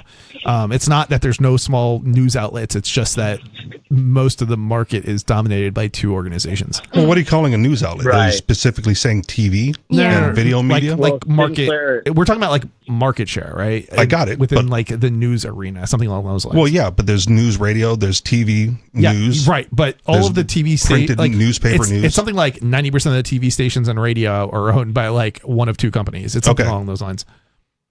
Yeah, It's a broadcast medium. Yeah. All the world's problems would be solved if Viacom became the king again. Make Viacom the king again. Why God bless Viacom? Viacom and MTV. Chris, when to like Viacom is MTV. Okay. MTV was a part of Viacom. Well, MTV was Viacom, really. Okay. And then, they still Viacom was MTV Networks. Okay. Which is to say it's effectively the same company. But I was going to say before the break, I get closer and closer to paying off my house every single day. Every single day I think about drinking and using again, and not a day goes by. The day that I pay off my house, I'm going to go on probably a 5-6 month bender. Right down the Jägermeister. Yikes. And use a bunch of drugs. Snort cocaine off a stripper's butt. It's going to be amazing. How soon is this going to happen? Hopefully in the next 6 months. Will that make you like an alcoholic again, you think? Probably. Well, maybe, but I quit once before. Look, I've been sober now for almost 4 years.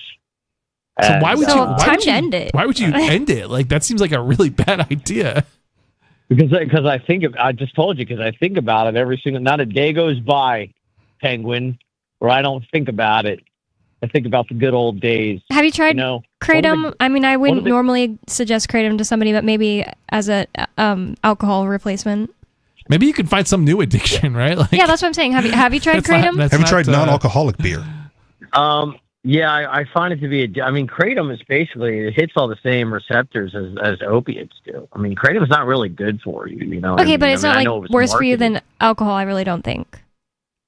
I don't know. I'm not sure, but I never got any effects off of Kratom. Yeah, so many people told me that.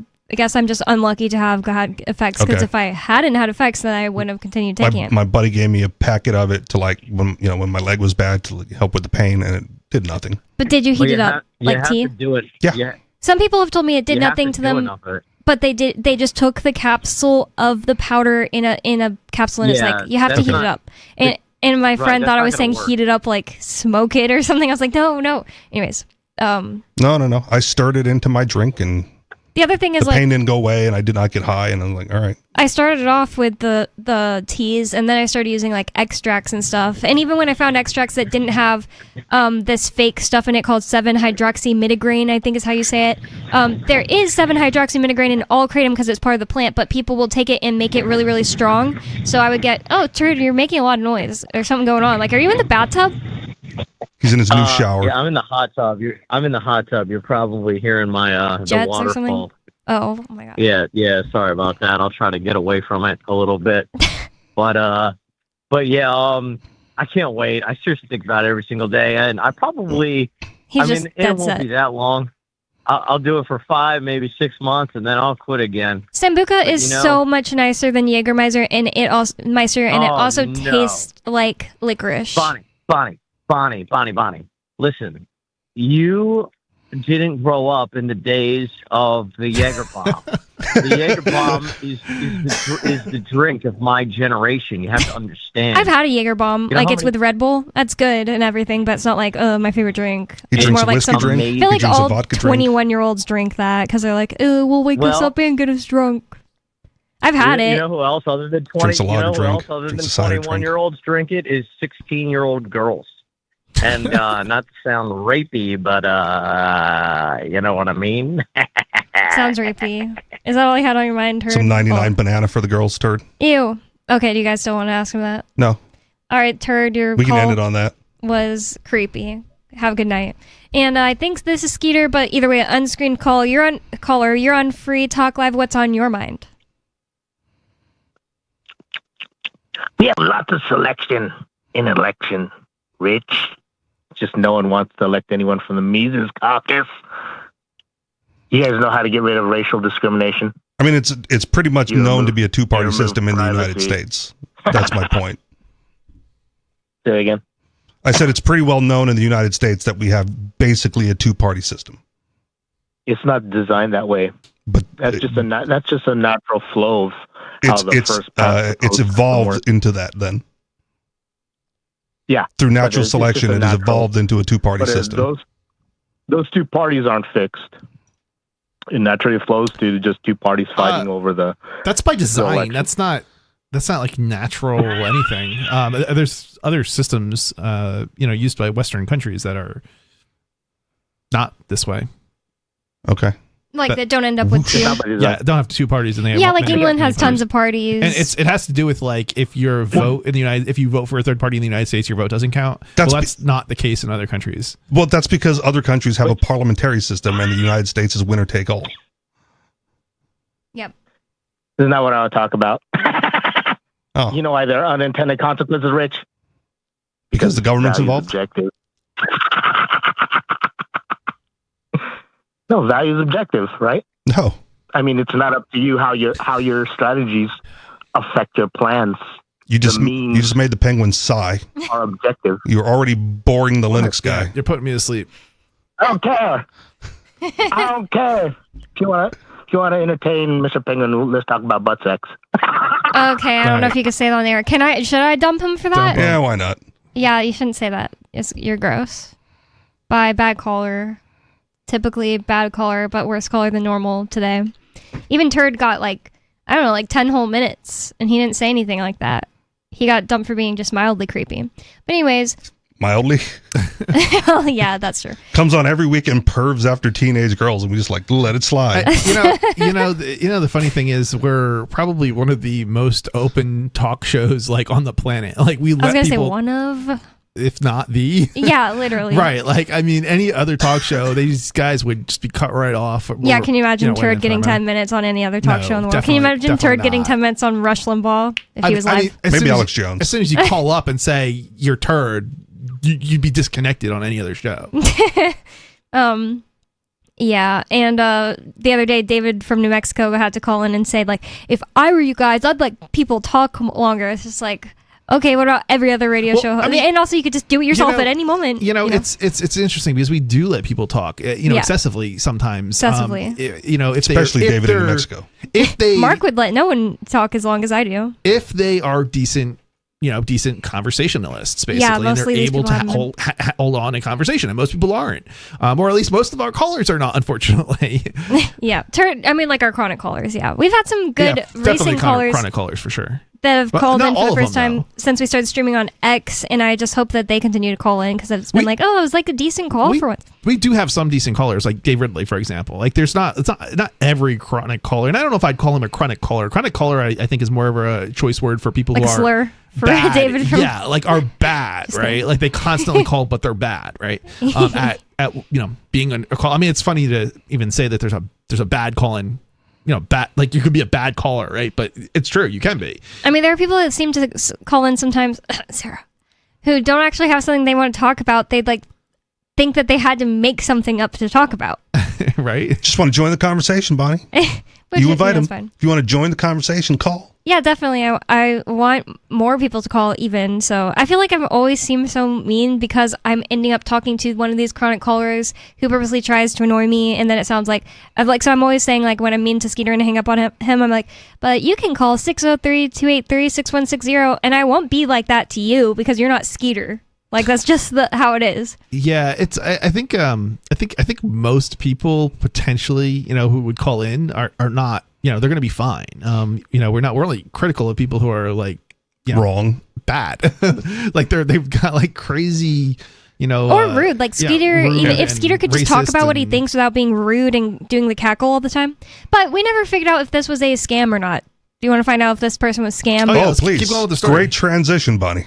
Yeah, definitely. So this way more interesting than the callers here that we've been getting. So this from the New York Times. This woman was about to drive her kids to school. Miss Gruntmain. It's her name. It's crazy.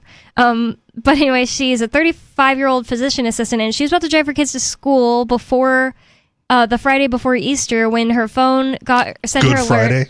This happened on Good Friday. She had such a bad day on Good Friday. Dang. I wonder if it was a Friday the 13th. I don't know. That would be crazy. We're going to have like 3 this year. We've already had 2. I think we got 1 more lined up. It's amazing. It's I don't remember. year. I know February was one. What was the other one? Probably March. Oh, okay. So not Easter. That would have been funny. But anyways, Fidelity Investments sent her text messages alerting her that her phone number and email address had been removed from her profile and to contact Fidelity. I want to say allegedly Fidelity because this is where I'm thinking it could be a scam. Yeah, but go on. If it just like contact Fidelity, it might be not a scam. But if it gave her like a link, like click this link. Or call this number. Mm-hmm.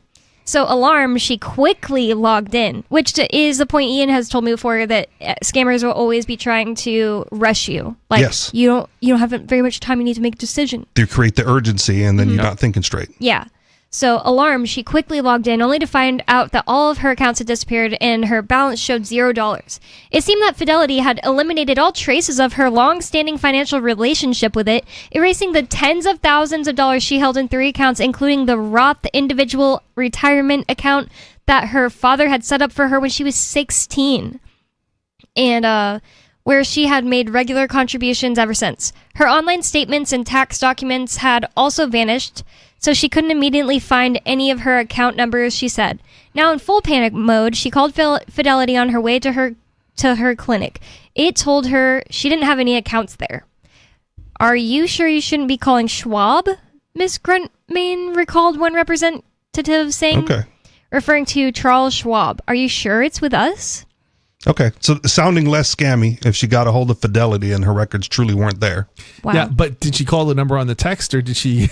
Well, if she called the scammer, they wouldn't be like trying to dissuade her. Yeah, go call Schwab and say, they'd be like, yep, it's what you got to do. You got to send Bitcoin to this account. Well, unless their objective was to get her to log into the site. And that was it, huh? Maybe. Yeah. But then why even pay somebody to answer the phone? But even if her account was closed or deleted, the reps told her they could usually see that.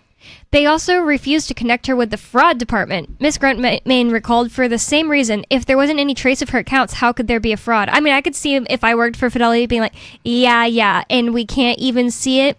Never existed, and I'm done messing with you. I mean, not to say that me person would really act like that, but I can see I can kind of have an understanding. Yeah, where they're coming from. Sometimes, okay, but good customer service, you let the customer like fall on themselves, right? Fall on, like, ma'am, that makes sense. I can transfer you to the fraud department. However, they're not going to be able to help you because they're going to see the same screen that I do, which is that we don't have an account for you. I mean, they should transfer to a different customer service department that deals with, account issues. Refusing to help her, yes. Well, again, if the account was closed, there'd be a record of a closed account, right? This like manifestly disappeared from their system. So no matter what department you get, it's not in the system. Yeah, but then at that point, it would be up to them to try and track down what happened to the account. Imagine she was just crazy. So what department is that? It's not the fraud department. The customer service department. Yeah. Imagine this is just like a absolutely like crazy schizophrenic or something person, and they made all this up, and they have this whole interview with New York Times. Never existed. Well, the easiest way to track it down, right, is like, do you have your physical statement, ma'am? Yeah. And can you fax that over to us or email that over to us? Right. Well, and that's exactly what would happen. And then you'd end up submitting it to your technical team. The customer service should submit it to your technical team, and your technical team should investigate it. Right. So, but still not the fraud department. No, definitely not. Yeah. Go on, Bonnie. She says, when you're being treated like you're kind of crazy, it doesn't feel very good, which would be even funnier if she's actually crazy. I've got my statements right here.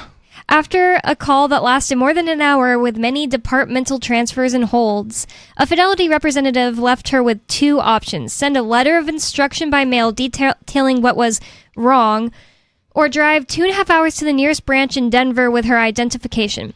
Miss Gruntmain felt she had... This sounds like a storybook character. I don't know why. Miss Gruntmain felt she had little choice and was forced to cancel her 20 or so patients for the day. After a quick stop at home to receive her personal computer, identification, and other records, she got back into her car and started driving. I just felt out of like psychological thriller. She said, this person's crazy. So that makes the most... Yeah, fine. That makes the most sense, right? But also a warning to people to not bank nationally or internationally. Right, if the nearest branch is 2.5 hours away, I see. That's a problem, right? Go to your local credit union or local bank, or make sure they have a branch within reasonable driving distance. These are, I think, investment accounts. Sure, that may not be something that's available locally. As far as where did it say she lived? It seemed like a pretty big place. It's Yeah, but is it not the case that like if you go into a Chase Bank that you end up with an account through them or something like that? If you walk into the bank, they just create an account for you? No, what I'm trying to say is that like I think the process is like your banks basically sign you up for like through them or something like that. So like it's a separate entity or something that your investment accounts are through, even if you're like going through a anyway. What I'm trying to say is that Eagle, it's like Colorado. This is why she'd have to drive 2 hours, even if she like sort of went through a local bank to get the account set up. It says, as she was driving through Vail, she called her mother, who suggested trying to reach Fidelity's fraud department one more time. She pulled over and finally reached a rep who was more helpful. He also couldn't immediately find any evidence of her accounts, but she had found one account number to share with him.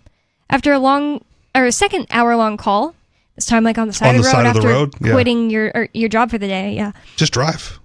After a second hour-long call, he promised they would continue to investigate, but said it was most likely a systems-related issue. A little later that morning, a back office specialist called her and confirmed that her predicament was indeed a systems issue and said Fidelity should complete it fix within 24 hours. If this is the end of the story, that's going to be kind of like nothing burger, but he gave her the department's direct phone number and told her to call if the issue wasn't resolved by Monday. It wasn't. Okay. The holiday weekend slowed down the process because, that's why they mentioned it was right before Easter. But it ultimately took about 6 days for her account to reanimate and for balances to be restored. That's actually a miracle. That's actually pretty fast. An Easter miracle. I thought it'd be really, really, really long, honestly. Yeah. When she called on Monday, she received more clues as to what went wrong. Since her account was originally opened with a tax identification number, she was a permanent resident at the time, a system glitch emerged when she recently opened a custodial Roth IRA for her daughter using her own social security number. Even though she said she had used her social security number at Fidelity for years, it appears her profile and accounts hadn't been properly merged and updated. A work profile set up by a former employer more than a decade ago with her social security number may have also complicated matters. What is most concerning is not only the technical issue itself, but the complete breakdown in communications and safeguards, said Mrs. Gruntmain, who had noticed her budgeting app still reflected her balance in the days she was trying to get her accounts to reappear. Customer service had no visibility into the issue and could not escalate it properly. Yeah, here's the thing. With Bitcoin, you hold all your own things. And it's just, you don't have to trust anyone else to be not crappy to you. More Free Talk Live coming up. This hour of Free Talk Live is brought to you by Dash Digital Cash. Dash is the cryptocurrency designed to be used for spending. Tired of the ever-inflating US dollar? You can live your life on Dash instead with some handy websites. BitRefill.com has been accepting Dash for years and has a ton of big-name retailers and brands including grocers, gas stations, phone refills, Amazon, and even prepaid MasterCards. Plus, many of their gift cards are available at a discount. But what about paying your bills? Spritz.finance can do that, and they can send dollars to your bank account in case you still need those for some reason. Dash is one of the oldest cryptocurrencies and is widely available on exchanges, including the decentralized Maya protocol and in multi-crypto wallets. It's easy to get and use Dash. Start by learning more at dash.org. Thanks to the Dash DAO for sending us 32 Dash per month to promote Dash on the air. Visit dash.org to learn about Dash. Dash.org. From Feature Story News in New York, I'm Mitch McCann with the Week in Review. President Trump says he's under no pressure to end the war with Iran and that he doesn't want to rush peace talks. He's also ruled out using a nuclear weapon against Tehran, describing the idea as stupid. The US and Iran remain in a stalemate over the Strait of Hormuz, a critical waterway for oil and gas supplies. President Trump also said that the Israel-Lebanon ceasefire has been extended by 3 weeks. Simon Marks reports from Washington. The headline, of course, is that the president has announced that the ceasefire between Israel and Lebanon is going to be extended for another 3 weeks. I think there's another important nugget, though, in what President Trump has announced. He says the United States is going to work with Lebanon in order to help it protect itself from Hezbollah. Now, what does that look like? And how do you explain that to your Make America Great Again, America First supporters in terms that are not going to lead them to worry that ground troops might get involved on the ground in Lebanon, that you might find yourself involved in nation building, that phrase that is polarizing for Republicans, particularly in the United States. So there are real questions there about what he means when he says the US is going to work with Lebanon in order to help it protect itself from Hezbollah. It is claimed that the US is considering reviewing its support for Britain's claim to the Falkland Islands. John Beaver has more. An internal Pentagon email has expressed frustration with NATO allies for their reluctance or outright refusal to host US aircraft conducting strikes against Iran. The claims come from an unnamed source talking to the Reuters news agency, who claims to have read the email. Options for punishment apparently include reviewing the US position on Britain's territorial claims to the Falkland Islands, as well as suspending Spain from NATO. The Spanish Prime Minister has been a vocal critic of the US war with Iran, calling for diplomacy and negotiation instead of a military operation. And finally, the medical details of 500,000 members of a UK health data project have been found for sale online in China. They come from the Biobank database, which was set up in 2003 to gather anonymised data into diseases like cancer and dementia. Stuart Smith has more from London.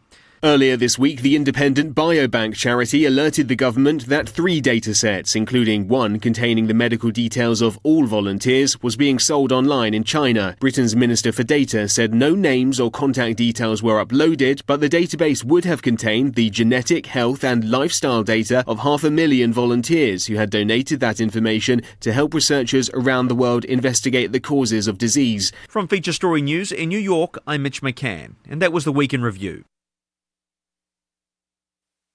Our Matrix server is about as free as internet chat can be. Join the existing rooms or create your own at chat.freetalklive.com.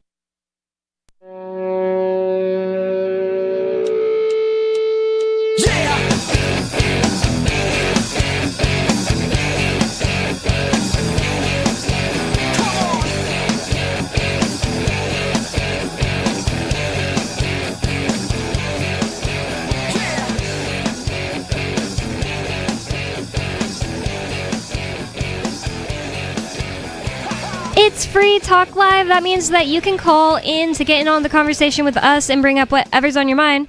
603-283-6160 is the phone number to get in on the conversation with us. And Free Talk Live is brought to you by LibertyMinded.com. Official Free Talk Live gear like t-shirts and hoodies are available at LibertyMinded.com. Plus, you'll find a unique collection of cool and funny liberty-oriented clothing at LibertyMinded.com. That's LibertyMinded.com. There is no cloud, it's just someone else's computer shirt from LibertyMinded.com? No, this one I think is actually from ThinkPenguin.com. Oh, I do like that one. That's great. No, we do carry at ThinkPenguin.com a bunch of Liberty-minded t-shirts, though. Actually. Nice. So, awesome. So if you happen to notice that there's some that are the same, it's because... Yeah, they are. They're actually, they are. Did the same person design them? Yeah, Johnson. That kind of makes sense. Rice. He's the designer of maybe half the t-shirts I want to say that we carry. There's a couple that like we physically stock. This Cloud one is one of them, and then there's another couple of them. But then there's another guy who actually, another libertarian who designed another half of the t-shirts basically. So a very small number have been like we've designed them and stock them, but. And they're probably not as funny as the Johnson. No, I'm just kidding. Johnson's got some good ones. Yeah, he's designed one of my tattoos, and he didn't even know it. Oh, really? Really? Which one is that? Nice. I've got the ANCAP "Don't Tread on Me" tattoo. Skull that says "Don't tread on me." Hard to see from here, but yeah. Well, go find the ANCAP image on libertyminded.com then. Nice. But I got the tattoo when before that site went up, and it was very hard to find the image because it was previously sold on Free Talk Live. It was the Free Marketeer image before he turned it into the ANCAP one. You know the t-shirt that I do not have that I want so badly is the let's see, drop Bitcoins not bombs t-shirt. I don't know if you guys remember that or have ever seen it, but it just Ian has it, right? Oh yeah, for sure. I'm sure Ian has or had that t-shirt at some point. For sure. I'm gonna have to lock my door on nights that Chris is here. Right? Yeah, no. It's just so representative of what like cryptocurrency is, right? And it's not or it used to be. It is. It still is. It's just that like people, the media has made it out to be this horrible thing, and it's like it's not. It's what, Bitcoin? Yeah, they've tried to associate Bitcoin and cryptocurrencies with like scams, and it's like that's not really the case. It's a tiny percentage of the scams. There's a lot of scams though, and for some reason I think it's because the left is like afraid that like people who use Bitcoin won't pay their taxes, like if they can avoid the taxes, and so as they should. I think it's not just the left. I think it's actually just like the banking cartel and the government. Well, yeah, it's a combination. The corporations. Sure. If you can avoid paying taxes, you should. But if you ever talk to people on the left, like they really, really, really hate Bitcoin because of that. Yeah, but like that's like downstream. Like they've just been told by the corporations to oppose this, so they just do what they're told. They don't have any principles. I think you're right. I think you're partially right in that respect. But you know what's funny is the left used to be in support of Bitcoin in the early days of Bitcoin. So this is the thing that's really interesting. But now all of a sudden somehow it's been turned into something, and it's like no, this is nonsense. This is an exaggeration of the issue. I think it's like it goes with the fact that the left used to be more okay with libertarians, and then the libertarians I feel like the left got turned against the libertarians. Does that make sense? Like I hear leftists talk about libertarians in a way that's so venomous that I'm like, but you agree with us on this, this, and this. Yeah. Doesn't even understand that we agree with them half the time. Yeah. And it's like they can't, anybody who doesn't agree with them is wrong, and like they won't listen. They just stop listening. And it's like, if you listened a little bit, you'd realize that like half the time, like we're on the same side. I used to really think like if leftists just could be taught economics, they'd be fine, and like you just can't teach them for some reason. Then they wouldn't be leftists. I don't think. I think the issue is on both. I don't think it's a left-right thing. I think both sides, they don't listen and they don't. Yeah. The Republicans don't listen either. Like when you and I were trying to tell those right-wingers that they're just more socialist than us because they were saying we want police. We started off with a civil conversation with them, and it turned bad because they would not listen. That was because the the Republicans in downtown Keene Central Square protesting for the police, saying we love the police or whatever. Okay. Is that what they were doing? They thought that Penguin was on their side. Yeah. It was a pro-police protest, and we were counter-protesting them, and they were too dumb to notice it at first because Penguin had a shirt on that said, like, end socialism, and they were like, yeah, we don't like socialism either. And then Penguin was like, yeah, well, why are you for socialist, like, protection and security services? I think it was Social Security I was attacking. No, but in this case, I think it was that, but maybe came up, but it was, like, specific to the fact that they wanted socialized government defense, like police. Why are you for socialized defense? And they would not accept that was socialist. They and then started yelling at, and then they said, like, I pay for your blunts to the Penguin who does not smoke weed. Like, that was so funny. That was so you good. are an idiot. Yep. That was hilarious. Yeah, they just can't understand. If something has been labeled that's for the other team, then they won't be convinced that they're participating in it too. Yeah, people put words in your mouth all the time. Like I constantly find people putting words in my mouth, and it's like I never said. Well, you just want to sit on your couch and smoke weed? Yeah. Like I never said that. Like I have like there's a fundamental principle here that I'm trying to describe to you, but you're just like taking it as if it's you want to own guns just so you can kill children, right? You're doing it wrong. No, that's not what I said. I'm saying maybe something about like how we shouldn't have laws where there's no victim, and it's like somehow they're taking it to be like I'm advocating for something. You want people in the I'm not. streets murdering everyone, right? Like it's like no. I mean, just because you advocate for the right to own a gun and possess a gun doesn't mean you're advocating for people to possess a gun. Like there's a distinction there, right? I don't go to these protests, but from what I'm hearing, if you guys are on the streets and this is how you're handling it, I would like to suggest you're doing it wrong, right? Because when they shout those platitudes, they immediately put you on the defense, which you ought not be, and they, one of the other like libertarian argument points to argue against libertarians is like make them do the homework, because libertarians love data, right? And if you don't have like your fact book in front of you, they'll just catch you on something that you don't have the facts of, and they'll hammer you on that. So you got to, again, if it were me, stick to the principle, but be as off-putting and aggressive as they are. Or if you're trying to be nice, you got to find common ground with them. And it's always got to be an emotional appeal. So the thing was, Joe was there, and he was like finding common ground with this lady and making like a lot of inroads, exactly, with her, and it just still felt to me like it was like she's still at the end of the day believes what she believes, and right. People can't have civil conversations. All they do is it just ends up in name calling. Like clearly not, because Joe was making inroads. Yeah. Right, but you find the common ground. Like, what problem do you need to be solved? I'm not convinced you can change people's minds, and then don't let them put you on the defensive. Old people. I don't think we were on the defensive. I think we were actually like laughing at them in that case. And it was recorded, but I don't know where that is. Idiot. Like, okay, so you're clearly an idiot. Penguin, let me tell you why.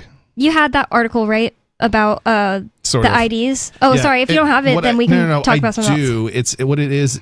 Wait, IDs? The Linux article. Yes. Age attestation or verification. Yeah.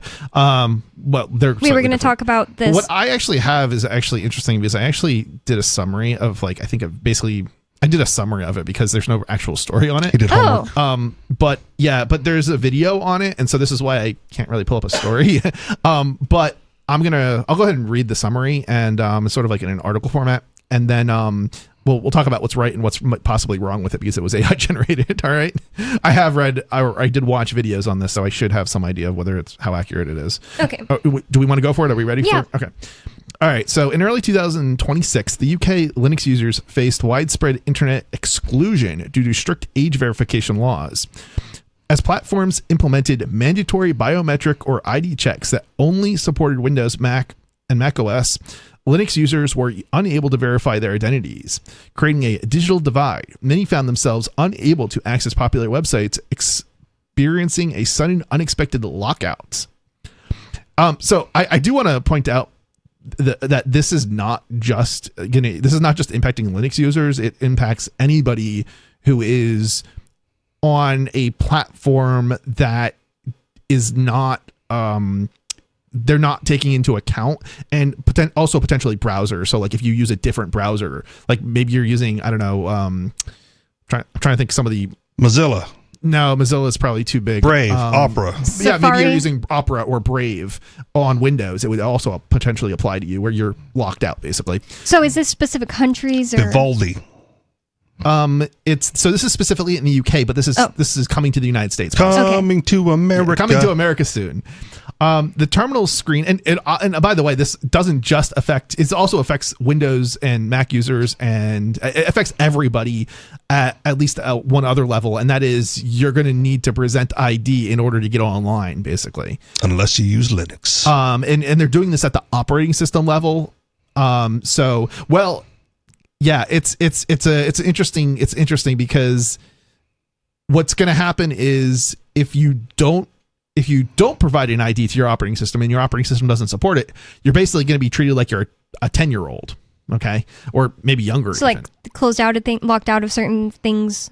Yeah, so you might not be able to post comments, or you might not be able to read comments, or communicate with other people on the internet, basically, that kind of thing, using at least the major platforms. Now, that doesn't mean you won't be able to communicate with anybody, period, but you're going to basically be forced off the mainstream platforms. Are you suggesting that websites are going to do an ID check at the operating system level before giving you access? At the operating system level, and then that information is going to be passed over to every website and service that. Well, that's what I'm saying. So the website would have to do a check on the operating system to see if you're one of the approved operating systems. Yeah, something is that like standard that. in It's cookies? Like they're basically saying that what they're doing is they're defaulting to treating everybody as like a juvenile, or not even a juvenile, but like, you know, a 10-year-old, right? Mhm. As opposed to a somebody who's older, because the law basically says if you're under 13. You know, you need parent permission. Yeah, like you need a parent permission. Actually, if you're under 16, you need parent permission, I think. Dang. But yeah, no, such a bad parent. It's really crazy. Well, so it depends on this. Okay, so it depends on the country that we're talking about, but this specifically is the UK, and I'm not entirely sure. Let me keep reading the story though. Well, we do have a caller in line, so Okay. I think we should let them bring up whatever's on their mind first. Sure. Unscreened caller, you're on Free Talk Live. If it's good. What's on your mind? Yeah, better be good, or we're gonna drop you. No. He dropped This us. Linux thing is very important. He dropped scared us. him away. Yeah, anybody can call in with whatever's on their mind. We were joking because of the conversation before. It's like you have to like have a really good call, just as long as you have something you want to talk about. I'm sorry I hurt your feelings. No, in fact, most of our callers are really bad, which is the whole reason I said that. Our chronic callers, you know, it's now you like, scared away a new caller though. you don't have to be like talented on talk radio or something to be a caller into talk radio. It's just like if you call in and you're like, yeah, so yesterday somebody painted a fence in front of my yard. That's what literally Sarah calls like sometimes. Like Sarah literally called in about this. In fact, maybe and it was you more put entertaining. her on twice a week, right? Somebody else is calling in, so let's see what they want to talk about. In fact, actually, this person called in yesterday is a good caller. So what's on your mind, Michael? Finally. Michael, yes, thank you for taking my call. I do appreciate it. I'm really interested in the story you're reading about, and I had seen some. Yet you interrupted it. I did interrupt it. I'm sorry. I can call back later. I'm just messing with you. No. Yeah, definitely. We love good callers. I'd rather hear so. somebody talk. I'd rather talk to somebody about this subject than even like just read an article. You know what I mean? So Really, it's just the articles are just an excuse to talk, right? Right. Like yeah. Go ahead, Michael. So, yeah, what I was saying was I've seen similar legislation proposed, and I think I saw it at the national level there in Congress.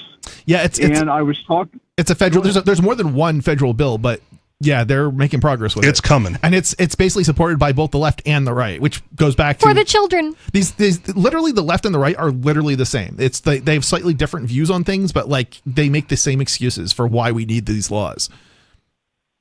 And like you said, Bonnie, it's always for the children, right? And this literally commented harms on the that. children, though. That's the crazy part of this. It's not just children it harms; it's adults and children it harms. Mr. Penguin, I'm with you. Yeah, I know you are. But it's sold. It's sold as if you don't do it, the children will be just like drastically harmed. Yep. Yeah, people act like you're like some sort of child murderer because you don't support the legislation. It's like, no, have you read the legislation? Oh, no, you haven't. Of course you haven't, because if you did, you'd realize that this is really, really bad for everyone. And it doesn't even do what it's trying to do. Like, it doesn't protect kids like they're claiming. It does the opposite. It actually makes them more vulnerable because it's literally handing their personal information out to everybody, on the internet. And yeah. When I was in like 7th grade in our computer class, we were taught all of the things not to talk about and give away on the internet, such as like if you meet somebody and they're asking you like, oh, where do you really live? Like, don't tell them. And the internet was built for anonymity, and then they foobarred it. Yeah, I wonder if kids even get taught all that nowadays. Like, they would even tell us like, if you ever take a picture in front of your house, or just don't do that, because I was as funny as in school, and this is 5 years ago, but they literally taught us to do things that were dangerous, and I'm like, what is wrong? They had us do things like when they're teaching about this kind of stuff, they had us do things like read privacy policies, and I'm thinking in the back of my head, like, are you serious? Like, this is what you think people should do to protect themselves? It just blew my mind. No, just don't give anybody your personal information, right? Gutter Blaster 2020 for sure. is like a fine way to identify yourself online. We started off before, the masses got online with pseudonyms online, right? Yeah. And it's like, and now it's like, oh, now you're going to give them your ID? No. Or first of all, you're going to give them your name, let alone your ID. Now they're mandating you give them an ID on top of your name.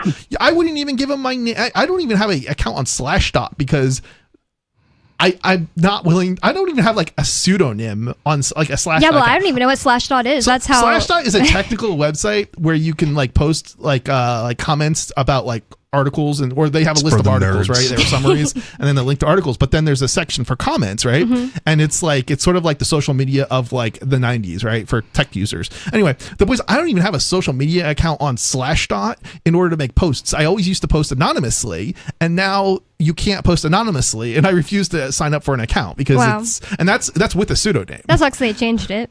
Yeah. If they accept the pseudonym, I'm fine with that, right? Like the people make a big deal of like, oh, I'm never going to use Facebook because they, just use a fake name. Use a fake name. Except I think they block you now, don't they? If you try to use it depends. It all depends. Like there's a lot of weird names still on Facebook, and I'm sure they're not all ID verified.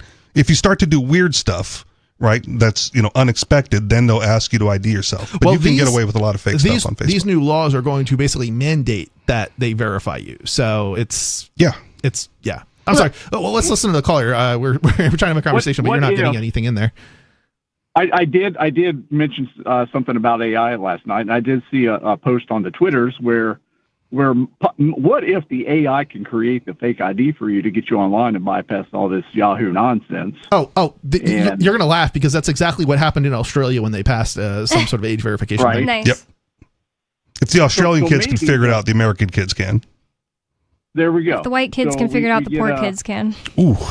Yeah, it's literally been Joe Biden. It's been a total failure to actually stop. I think 60%, the number is 60% of kids, I think in Australia, were able to keep their account or get a new account or something or get through the verification.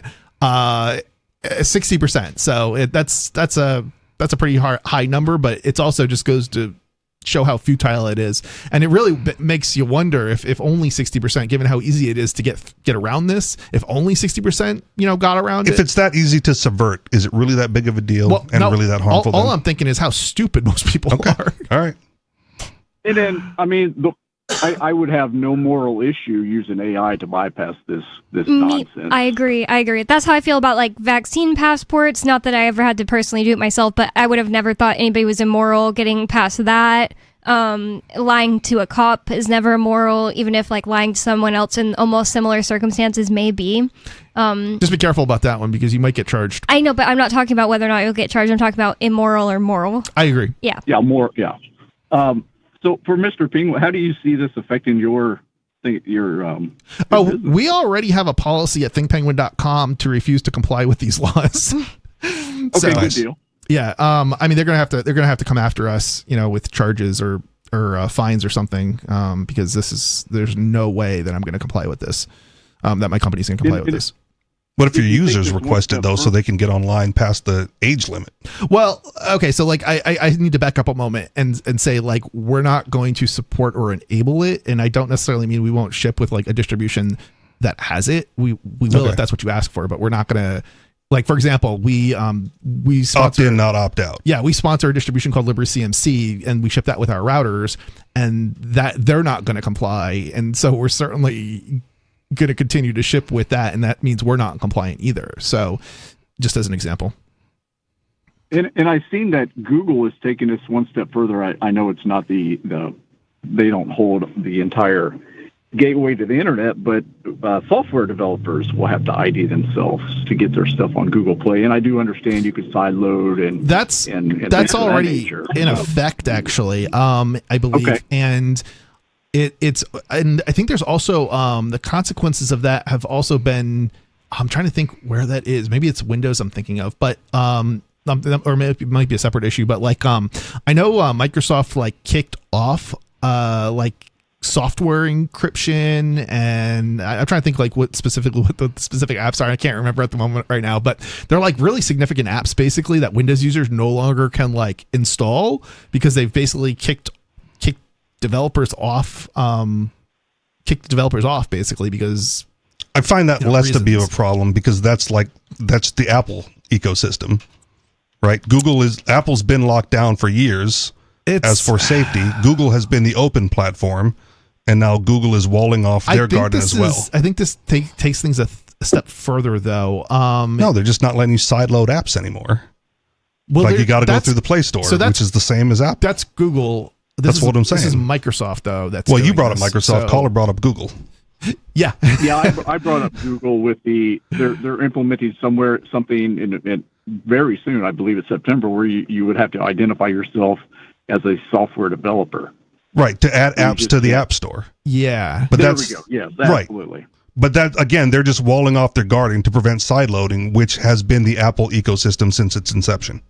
Well, no, I don't necessarily know that's the case because there's a difference between IDing and sort of having a walled garden, right? Like, no, you're not allowed to put apps on a Google phone with Android unless you're an approved developer operating through the App Store. That's the only change. Yeah, but I mean, like, you can have a walled garden without having the ID verification for developers is what I'm trying to get at, right? Yeah. They can kick apps off independent of whether or not they're verifying the developers. Yeah, but they're choosing to verify the developers and allow them into the App Store. So what I'm trying to say is they're taking it a step farther than just a walled garden. Okay, but it's still the effect on the consumer is still the same, right? No unapproved apps on an Android phone. You got to go through the Play Store.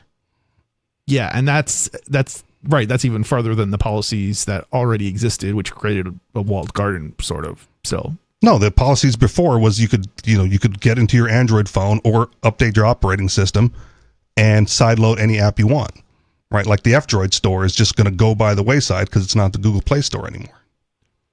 Yeah, Apple obviously is the closest example to walled garden because.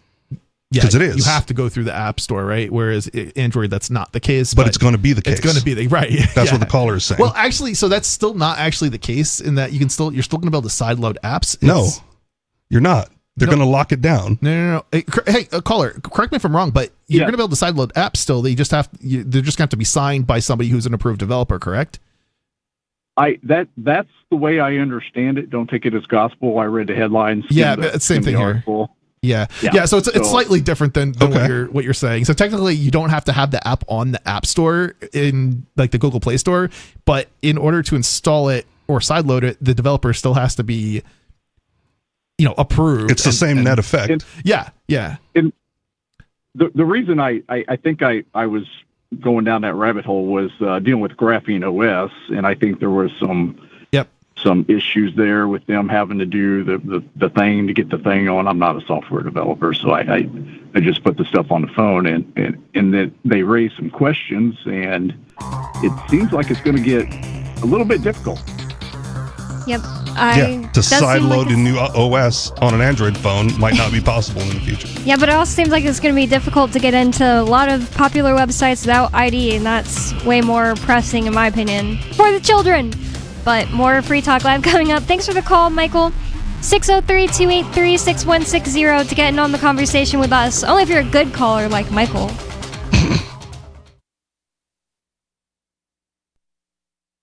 In a deal policymakers have hailed as a decisive step towards combating the rapidly escalating national debt, the United States settled 0.12 millionth of a percent of its debt to China this week with a single autographed photograph of John Hamm. The sale of the glossy signed headshot of the acclaimed actor, which China reportedly accepted for a financial easement of approximately $150 out of America's estimated $1.3 trillion in obligations, concludes a 6-month negotiation between the two parties. The decision was obviously not an easy one, but without question, this was the right choice for our nation's future. And in this week's Science News, a distant planet is terrified that it might be able to someday support human life.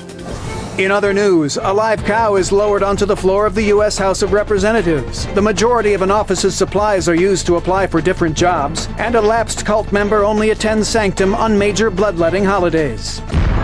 This is the Onion News Network.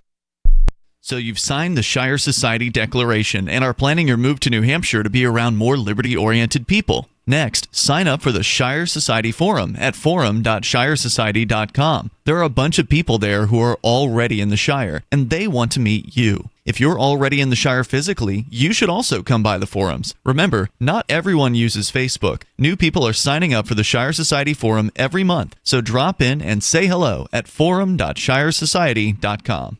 Tired of cancel culture? Sick of mega tech corporations holding an axe over your head? Join the LRN.FM Matrix chat server. It's self-hosted, so no one else can tell us what to do or say. Don't like the existing channels? You can make your own. You can even connect into some of our channels from other Matrix servers. It's federated. For the full LRN.FM Matrix experience, though, you should join our server via the step-by-step instructions at chat.lrn.fm. Chat.lrn.fm. You're listening to the live edition of Free Talk Live. Hour number 3 is next after the news here on the Liberty Radio Network at LRN.FM. From Feature Story News in New York, I'm Mitch McCann with the Week in Review. President Trump says he's under no pressure to end the war with Iran and that he doesn't want to rush peace talks. He's also ruled out using a nuclear weapon against Tehran, describing the idea as stupid. The US and Iran remain in a stalemate over the Strait of Hormuz, a critical waterway for oil and gas supplies. President Trump also said that the Israel-Lebanon ceasefire has been extended by 3 weeks. Simon Marks reports from Washington. The headline, of course, is that the president has announced that the ceasefire between Israel and Lebanon is going to be extended for another 3 weeks. I think there's another important nugget, though, in what President Trump has announced. He says the United States is going to work with Lebanon in order to help it protect itself from Hezbollah. Now, what does that look like? And how do you explain that to your Make America Great Again, America First supporters in terms that are not going to lead them to worry that ground troops might get involved on the ground in Lebanon, that you might find yourself involved in nation building, that phrase that is polarizing for Republicans, particularly in the United States. So there are real questions there about what he means when he says the US is going to work with Lebanon in order to help it protect itself from Hezbollah, but at least a 3-week extension of the ceasefire between Israel and Lebanon. Questions, of course, will abound about whether Hezbollah is going to honour that ceasefire because they're not party to these talks. It is claimed that the US is considering reviewing its support for Britain's claim to the Falkland Islands. It's one of a number of options apparently being examined to punish NATO members for failing to support the Iran war. John Beaver has more. An internal Pentagon email has expressed frustration with NATO allies for their reluctance or outright refusal to host US aircraft conducting strikes against Iran. The claims come from an unnamed source talking to the Reuters news agency, who claims to have read the email. Options for punishment apparently include reviewing the US position on Britain's territorial claims to the Falkland Islands, as well as suspending Spain from NATO. The Spanish Prime Minister has been a vocal critic of the US war with Iran, calling for diplomacy and negotiation instead of a military operation. Suspending difficult countries from important or prestigious positions at NATO is also another option apparently being looked at by the US. President Trump has repeatedly threatened to leave NATO, but the unnamed official said the Pentagon email made no reference to that. John Beaver reporting. India and the United Kingdom are looking to deepen strategic cooperation after high-level talks between India's National Security Advisor and his British counterpart, Jonathan Powell. The discussions focused on security, technology and global geopolitical coordination. Ishan Garg reports from New Delhi. India and the UK are stepping up engagement across defence, intelligence and emerging technologies. Officials say the talks between India's National Security Advisor Ajit Doval and his counterpart covered counter-terror cooperation, Indo-Pacific security and supply chain resilience. Both sides also explored collaboration in critical technologies including artificial intelligence and cybersecurity.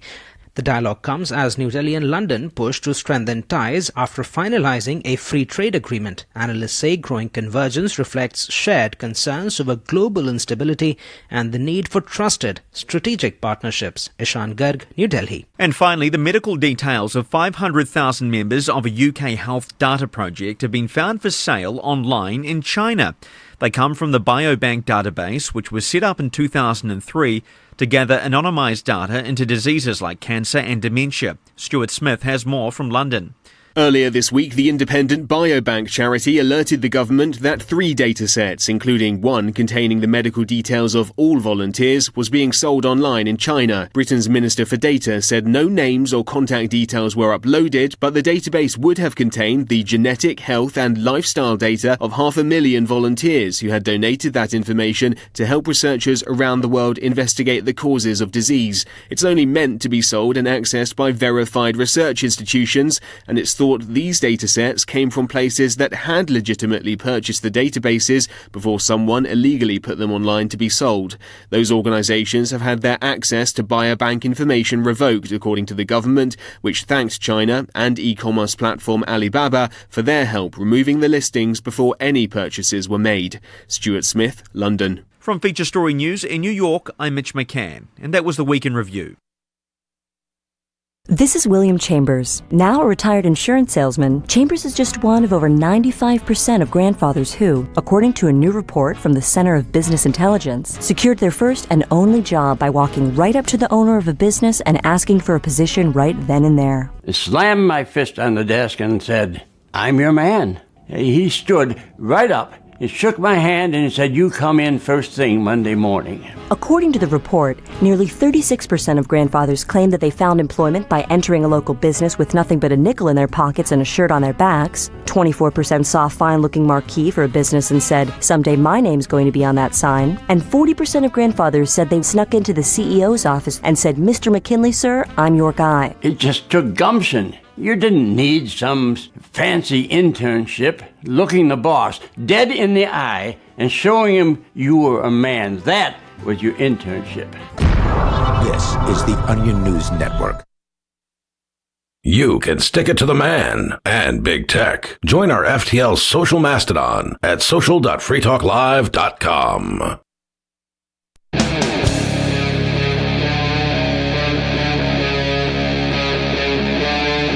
Free Talk Live.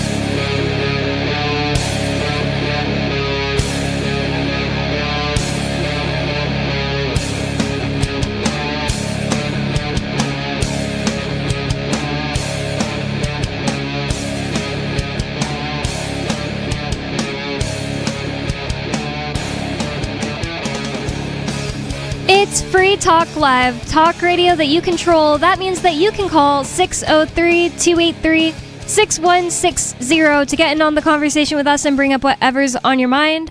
And Free Talk Live, well, I mean, are you tired of the oppressive rules and moderation of the big tech social media sites? And they're going to get worse, according to Mr. Penguin here. Are you tired of the oppressive rules and the moderation of the big tech social media sites? Our Mastodon server at social.freetalklive.com can set you free.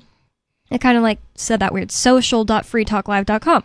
Mastodon is free, open source, decentralized, and federated. Multiple apps are available for iOS, Android, Windows, Mac, and Linux. And there's no age check. Social.freetalklive.com. Yep. It's going to have to hit that age check soon, according to the article. That's not happening. That would never happen. I'm sorry, but yeah, that's not happening. Let them come after us. Yeah. Yeah, that'd be great and fun to fight, I think. Oh yeah, there's solid free speech arguments on that one. That's the problem with the judicial system, though. Like, someone has to break the law to get standing. Yeah.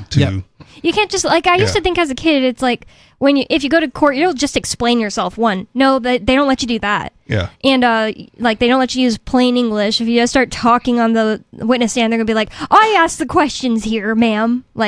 You don't just get to go up there and be like, "Jury, listen, this is what happened." Well, you sort of do. That's like your defense attorney's role to let you speak. It's if you have a defense attorney, you have to do it all sneakily. Then it's the defense attorney that has to ask the questions, right? But if you are representing yourself, you can get on the stand to testify, and then it's basically even if you're on the stand testifying, you have to be answering questions. You present the question, then you answer it. It's still not the same, as in my opinion, because it's not I get what you're saying.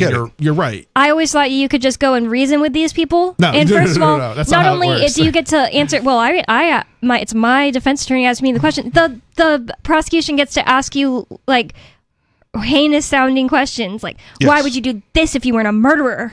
And it's that the judge isn't going to stop them because he used to be a prosecutor, most likely. And the crazy thing is, like, there's rules on that kind of thing. Like, they're leading you basically, and it's like how, yeah. You can object, and the jury has to pretend they didn't hear it.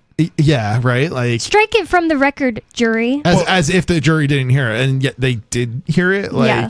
Look, the only thing I'll say is it goes both ways. The defense has the same opportunity as well to lead the jury or to say things that get stricken from the record that they hear anyway.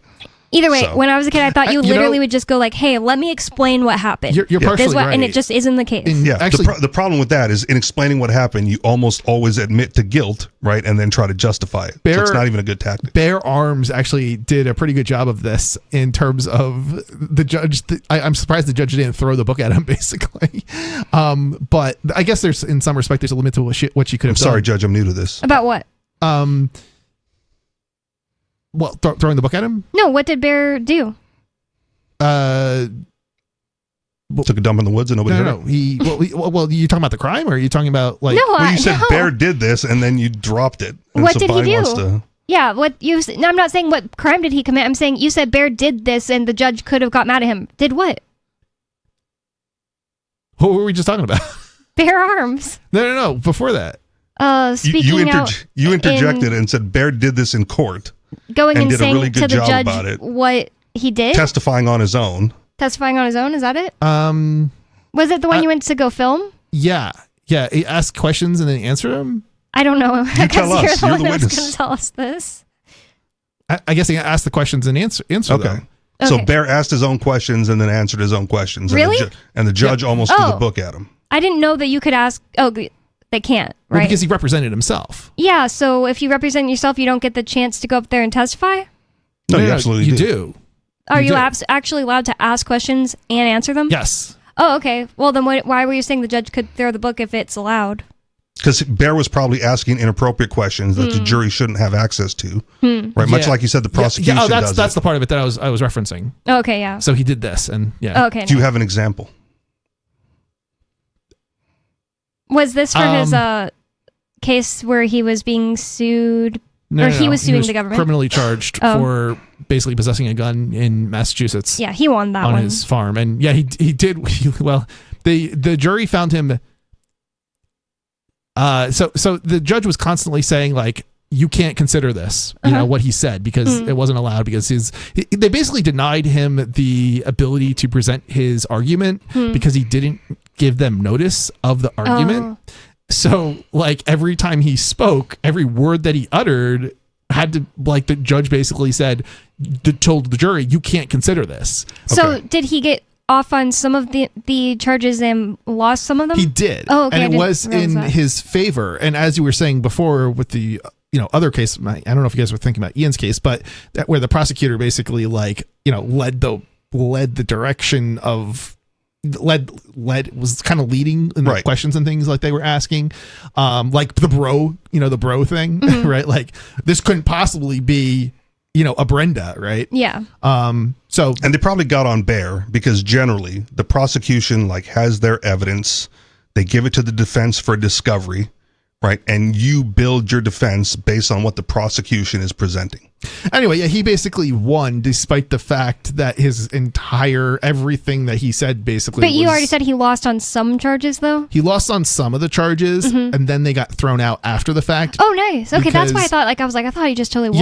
Yeah, it was kind of weird because there was stuff that happened in New Hampshire with representatives and a lawsuit in Massachusetts, and they got some sort of ruling that this was after the fact, after the charges were brought and he was convicted.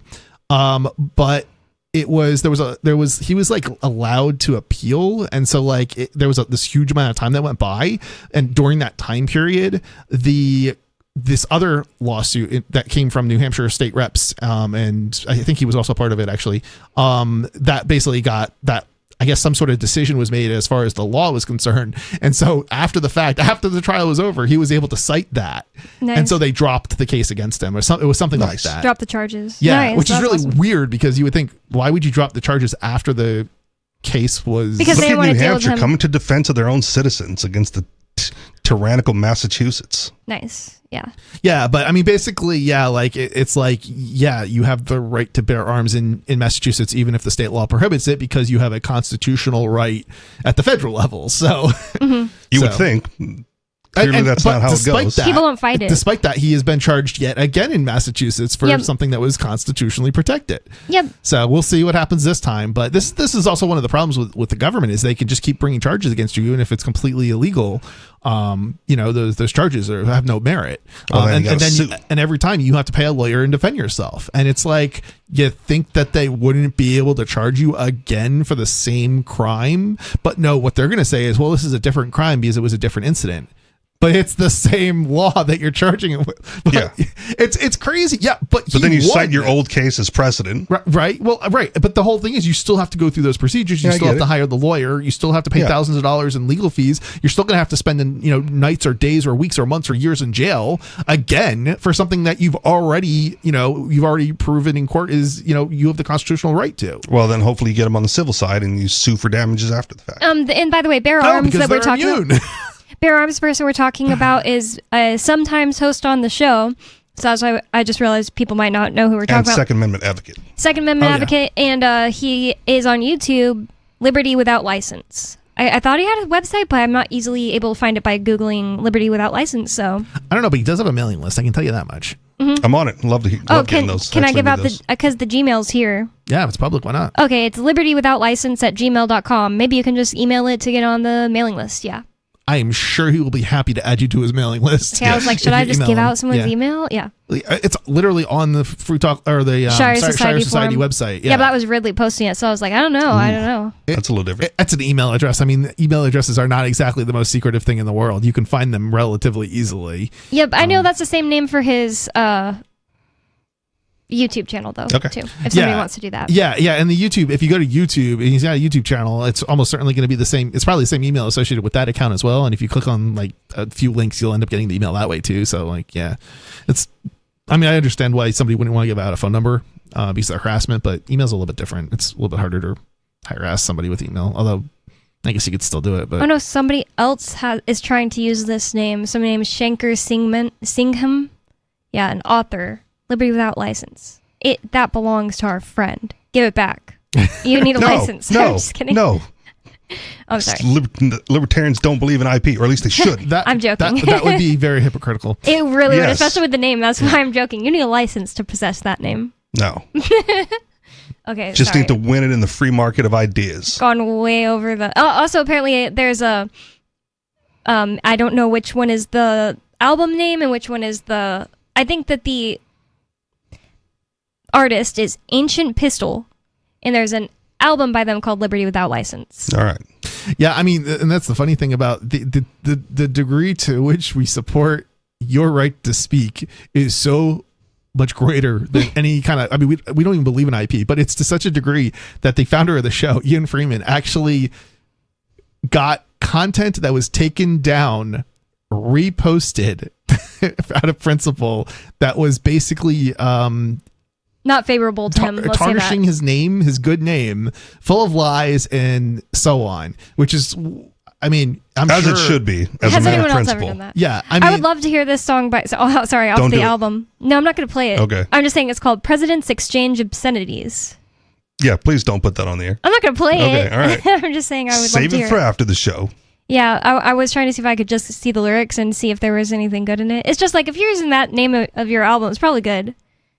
There was more to the story we were talking about in the last segment, though. But if you'd like to call in, 603-283-6160 is the number to get in on the conversation with us.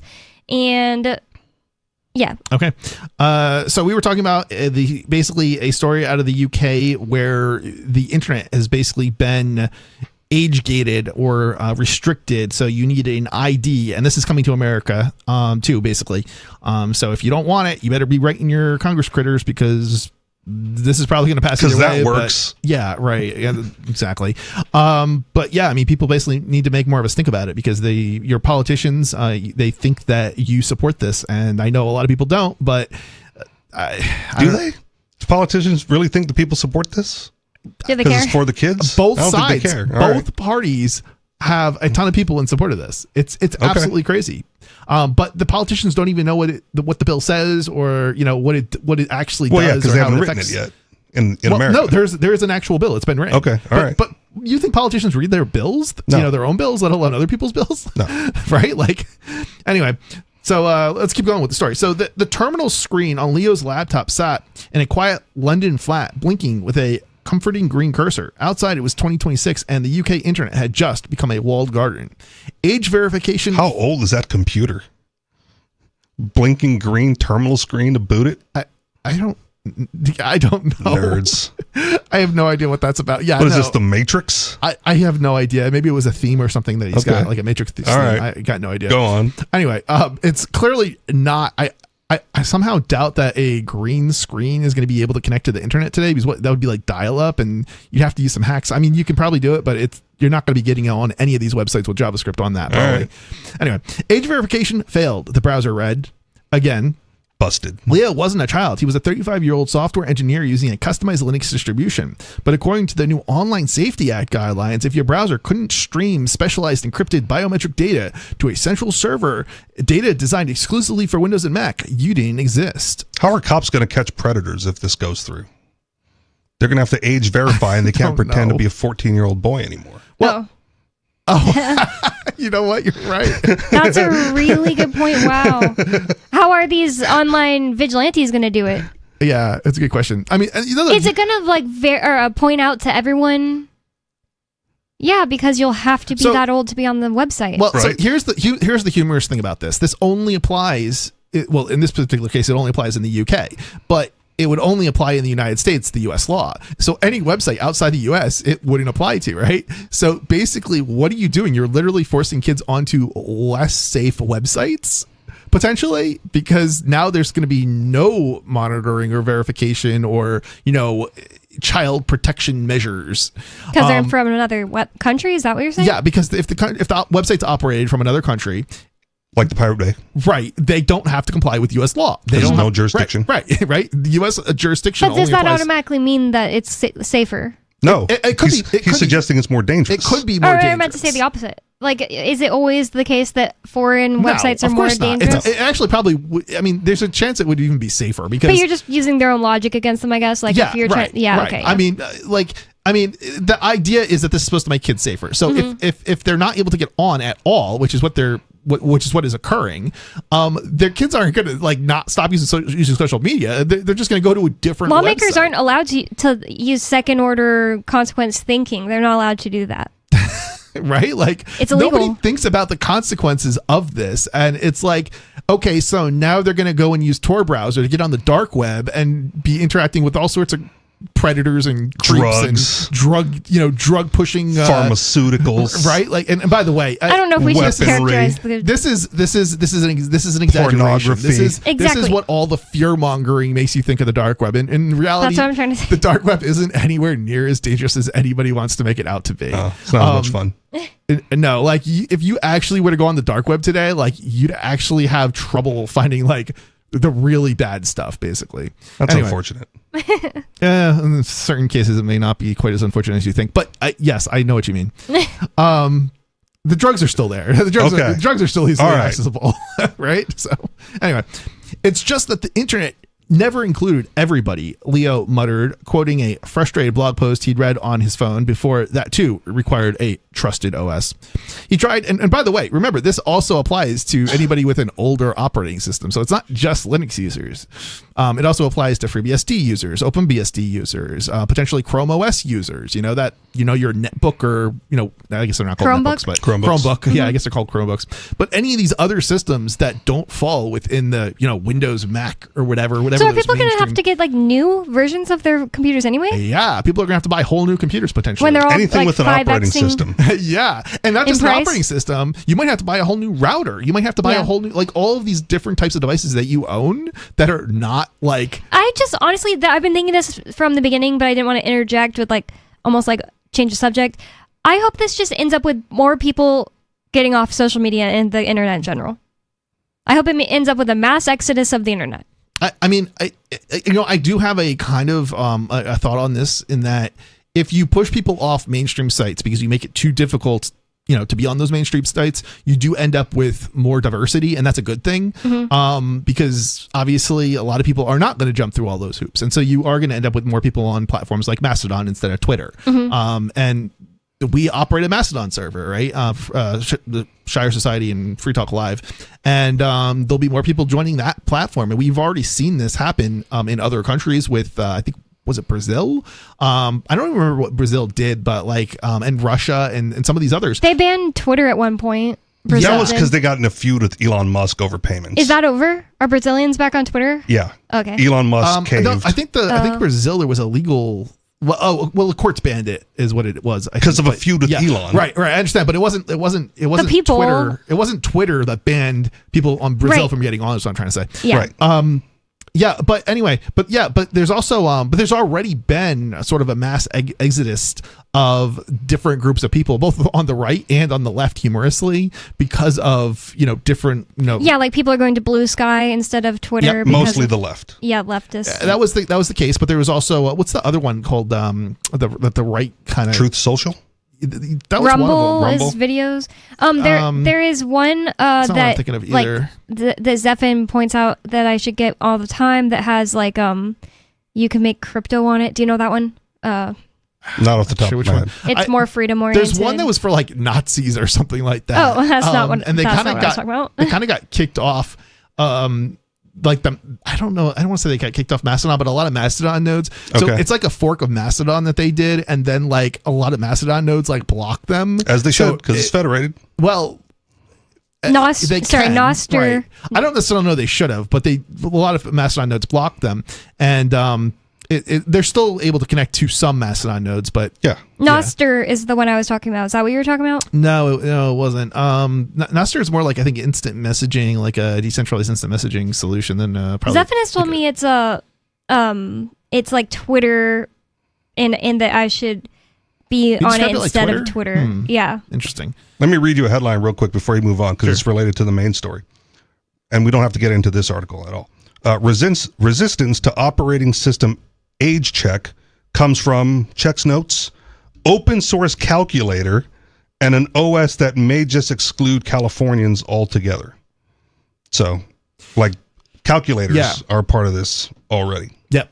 Yeah, literally everything. Things that don't have an internet connection. How come it's this law part of it applies already if the law hasn't even passed here in California? Or did it pass in California but not federally? They're preemptively saying that we're not going to operate in California, but because this calculator has an operating system, yes, it will be beholden to the future law. So think about this way. You guys ever have TI, like graphing calculators in school? Yeah, I mean, Nope, not a nerd.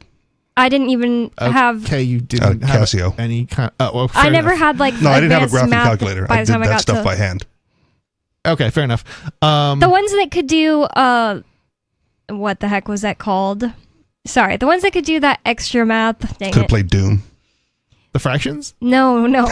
She didn't get the fractions. We've already established this. I'm at least talking about high school at this point. What? I almost think it started with a T. Never mind. It's probably the TI that he's talking about. TI. No, I'm talking about the type of math that has SEC, Oh, geometry? No. Never mind. Trigonometry? Trigonometry, maybe the type of math that we needed for trigonometry that you couldn't just put in a regular calculator. But I didn't actually have trigonometry classes. I was just my math was just called math. Graphing calculator. That's what you would have used. Yep, that's what I'm saying. I think that we use that if that's... Oh, gosh. Yeah. Okay, so fair enough. Anyway, but those calculators that you guys used to use in school for the advanced math classes, and I'll put advanced in quotes I wasn't in that. But the point that I mean, any class that you took in high school, basically math, you would have had a graphing calculator before. Okay. At least senior year, yeah. If you're over a certain age, and... Yeah, but right? I didn't have to buy them or anything. I got through trigonometry. No, I didn't take trigonometry. I got almost to trigonometry, but I never had a graphing calculator. Anyway, the point is that despite the fact that these calculators do not have an internet connection, and there's no way you could do age verification on them, and there would be no point because there's no internet connection, somehow you are now going to have with these new laws, you're going to have to do age verification somehow, even though it's impossible. There's no way for even though it's impossible. I don't know how that would even work, but maybe there'll be some code that will be no. I think what they would have to do is they'd have to update the firmware, on these devices. These and then math geniuses make have you decided that it won't work. Enter a code and then go on the internet on another computer and do your age verification, get that code back and enter it onto the calculator in order for it to allow you to use it. Well, these Texas Instrument, whatever calculator, that brand has said that's too much for them, and they're just not going to work in California. And this might not work either because they may not be updatable. So, like, it's read-only memory kind of situation. More Free Talk Live coming up. Don't go anywhere. Excuse me, is this where I get a license to start a new business? I wouldn't be hasty. You have to get a license to go out of business, too, you know. Oh, well, look, I've invented this little anti-gravity machine, see? Oh, is that why you're walking 2 inches above the floor? Oh, yes, it's very comfortable. It saves on shoe leather. Yeah, well, you have to fill out these forms and report to the Human Services Department of Manpower Orientation and register with the Fair Employment Practice Commission, the Wage and Hour Division of the Employment Standards Administration, the State Sales and Income Tax Division, the Internal Revenue Service, and the Social Security Administration of the Department of Health, Education, and Welfare, and, of course, OSHA. OSHA? I thought that was a little town in Wisconsin. You'll find out. Say, floating around like that could be dangerous. Have you checked with the Consumer Product Safety Commission? Well, not yet. Come to think of it, you actually are flying, aren't you? Look, you need to go over to the Federal Aviation Administration and the Transportation... It's very hard to get anything done these days if you're in business, but free enterprise built this country. Think what could happen if we don't keep it free.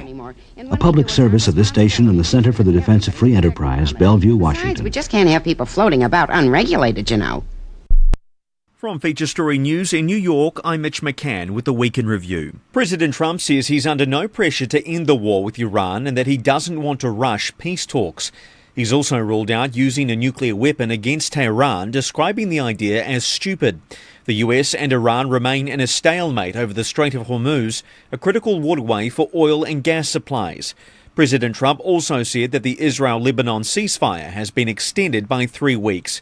Simon Marks reports from Washington. The headline, of course, is that the president has announced that the ceasefire between Israel and Lebanon is going to be extended for another 3 weeks. I think there's another important nugget, though, in what President Trump has announced. He says the United States is going to work with Lebanon in order to help it protect itself from Hezbollah. Now, what does that look like? And how do you explain that to your Make America Great Again, America First supporters in terms that are not going to lead them to worry that ground troops might get involved on the ground in Lebanon, that you might find yourself involved in nation building, that phrase that is polarizing for Republicans, particularly in the United States. So there are real questions there about what he means when he says the US is going to work with Lebanon in order to help it protect itself from Hezbollah. It is claimed that the US is considering reviewing its support for Britain's claim to the Falkland Islands. John Beaver has more. An internal Pentagon email has expressed frustration with NATO allies for their reluctance or outright refusal to host US aircraft conducting strikes against Iran. The claims come from an unnamed source talking to the Reuters news agency, who claims to have read the email. Options for punishment apparently include reviewing the US position on Britain's territorial claims to the Falkland Islands, as well as suspending Spain from NATO. The Spanish Prime Minister has been a vocal critic of the US war with Iran, calling for diplomacy and negotiation instead of a military operation. And finally, the medical details of 500,000 members of a UK health data project have been found for sale online in China. They come from the Biobank database, which was set up in 2003 to gather anonymised data into diseases like cancer and dementia. Stuart Smith has more from London. Earlier this week, the independent Biobank charity alerted the government that 3 datasets, including one containing the medical details of all volunteers, was being sold online in China. Britain's Minister for Data said no names or contact details were uploaded, but the database would have contained the genetic, health and lifestyle data of 500,000 volunteers who had donated that information to help researchers around the world investigate the causes of disease. From Feature Story News in New York, I'm Mitch McCann, and that was the Week in Review. Don't miss a moment of Free Talk Live. Get our archives daily via our podcast at feeds.freetalklive.com.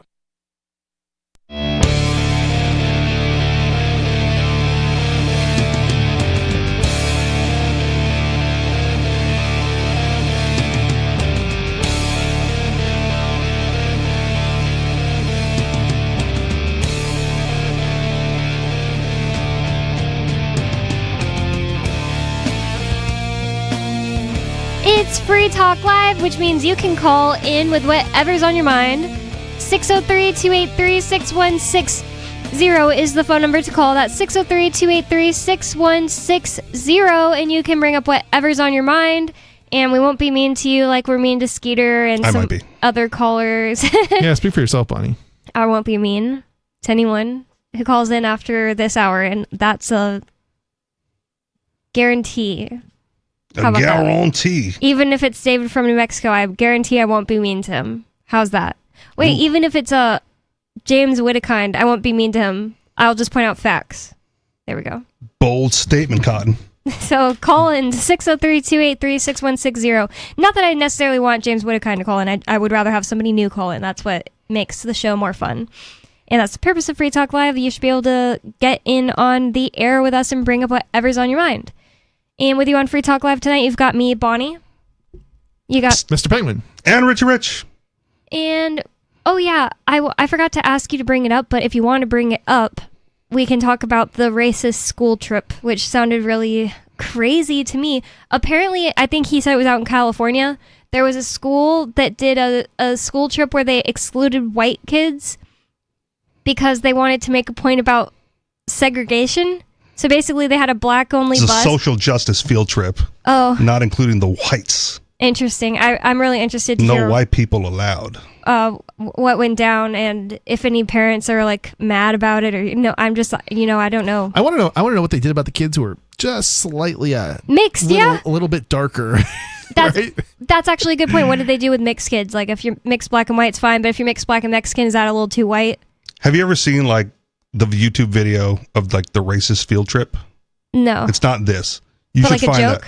that. It was a funny story, and the creator, the dude who uploaded or whatever, was like a black kid, and he was like reminiscing on a time that they took the class to like a cotton farm to see how the cotton was picked, and they allowed the kids to like go out there and pick the cotton.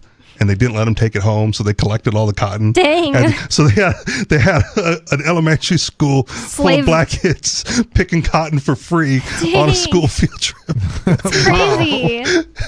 Clearly, the YouTube story's better, but that's the gist of it. It's hilarious. That is hilarious. Yeah. Yeah.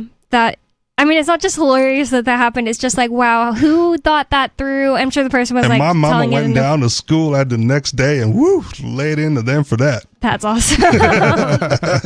Oh my God, that's so bad. I remember like one of the stupidest field trips we had as a kid was a field trip to the dentist. Wait, are you serious? Yeah, they like taught us about like this is what we do with this tool and in this is when room. Bonnie was homeschooled. No, and they just told her it was a field trip. That makes a lot more sense now. It was public school with my whole class. We didn't have to go to the dentist, as in it wasn't we were getting dental work done. It was just like a tour of the facility, which is so sad and pathetic. It was Clarksville, Tennessee. Hasn't every kid been to the dentist? Yeah, but I mean, they taught us a little bit of stuff. So why would you bring kids to a dentist on It was a field awful. Like, it wasn't a good field trip. Because you get sent home with the lollipop to rot your teeth, so the dentist has new work to do. I understand, like, having a nurse, like, in some sort of auditorium and, like, presentation on, like, you should brush your teeth and, like, all that kind of thing, but bringing kids to it seems like a lot of work and wasted money and just pointless. That's public school. I know. I guess I shouldn't be surprised, but like that's even worse than what I went through in terms of like education and government schooling and wasting money and all that kind of stuff. Yeah, I didn't think it was great at all. I thought it was really boring and like weird. Yeah. I can't relate. Private school. Really? Yeah. Interesting. The all like 12 or 13 years or whatever that you... Yeah, pretty much. Did you guys first go grade on through college? Any field trips? Yeah, I can't remember all the field trips, but I don't remember anything that egregious. Yeah. That's interesting. Where'd you go to school? You want the names of the schools or just like I went? I'm from Hawaii, so Hawaii. In Hawaii, you went to private school. Yeah, interesting.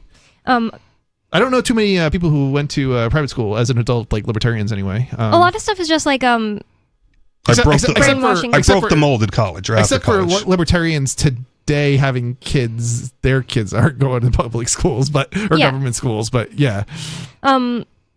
when I went to Utah, like I felt like every single one we went to was just brainwashing. Like we went to a field trip. There was so much brainwashing. To a local college, which is just basically trying to get you to go to that college. We went to a field trip to the State House, which is way bigger and more pretty and interesting than the one in New Hampshire. I mean, obviously that's kind of a bad thing. Like it's good that the New Hampshire one isn't so grand. It's like it's a good thing. I'm not saying that it's a good thing as far as statism. I'm just saying that it was like more. It was one of the more fun field trips, but it's just brainwashing. And that they're we get to watch the actual people down there meeting in the.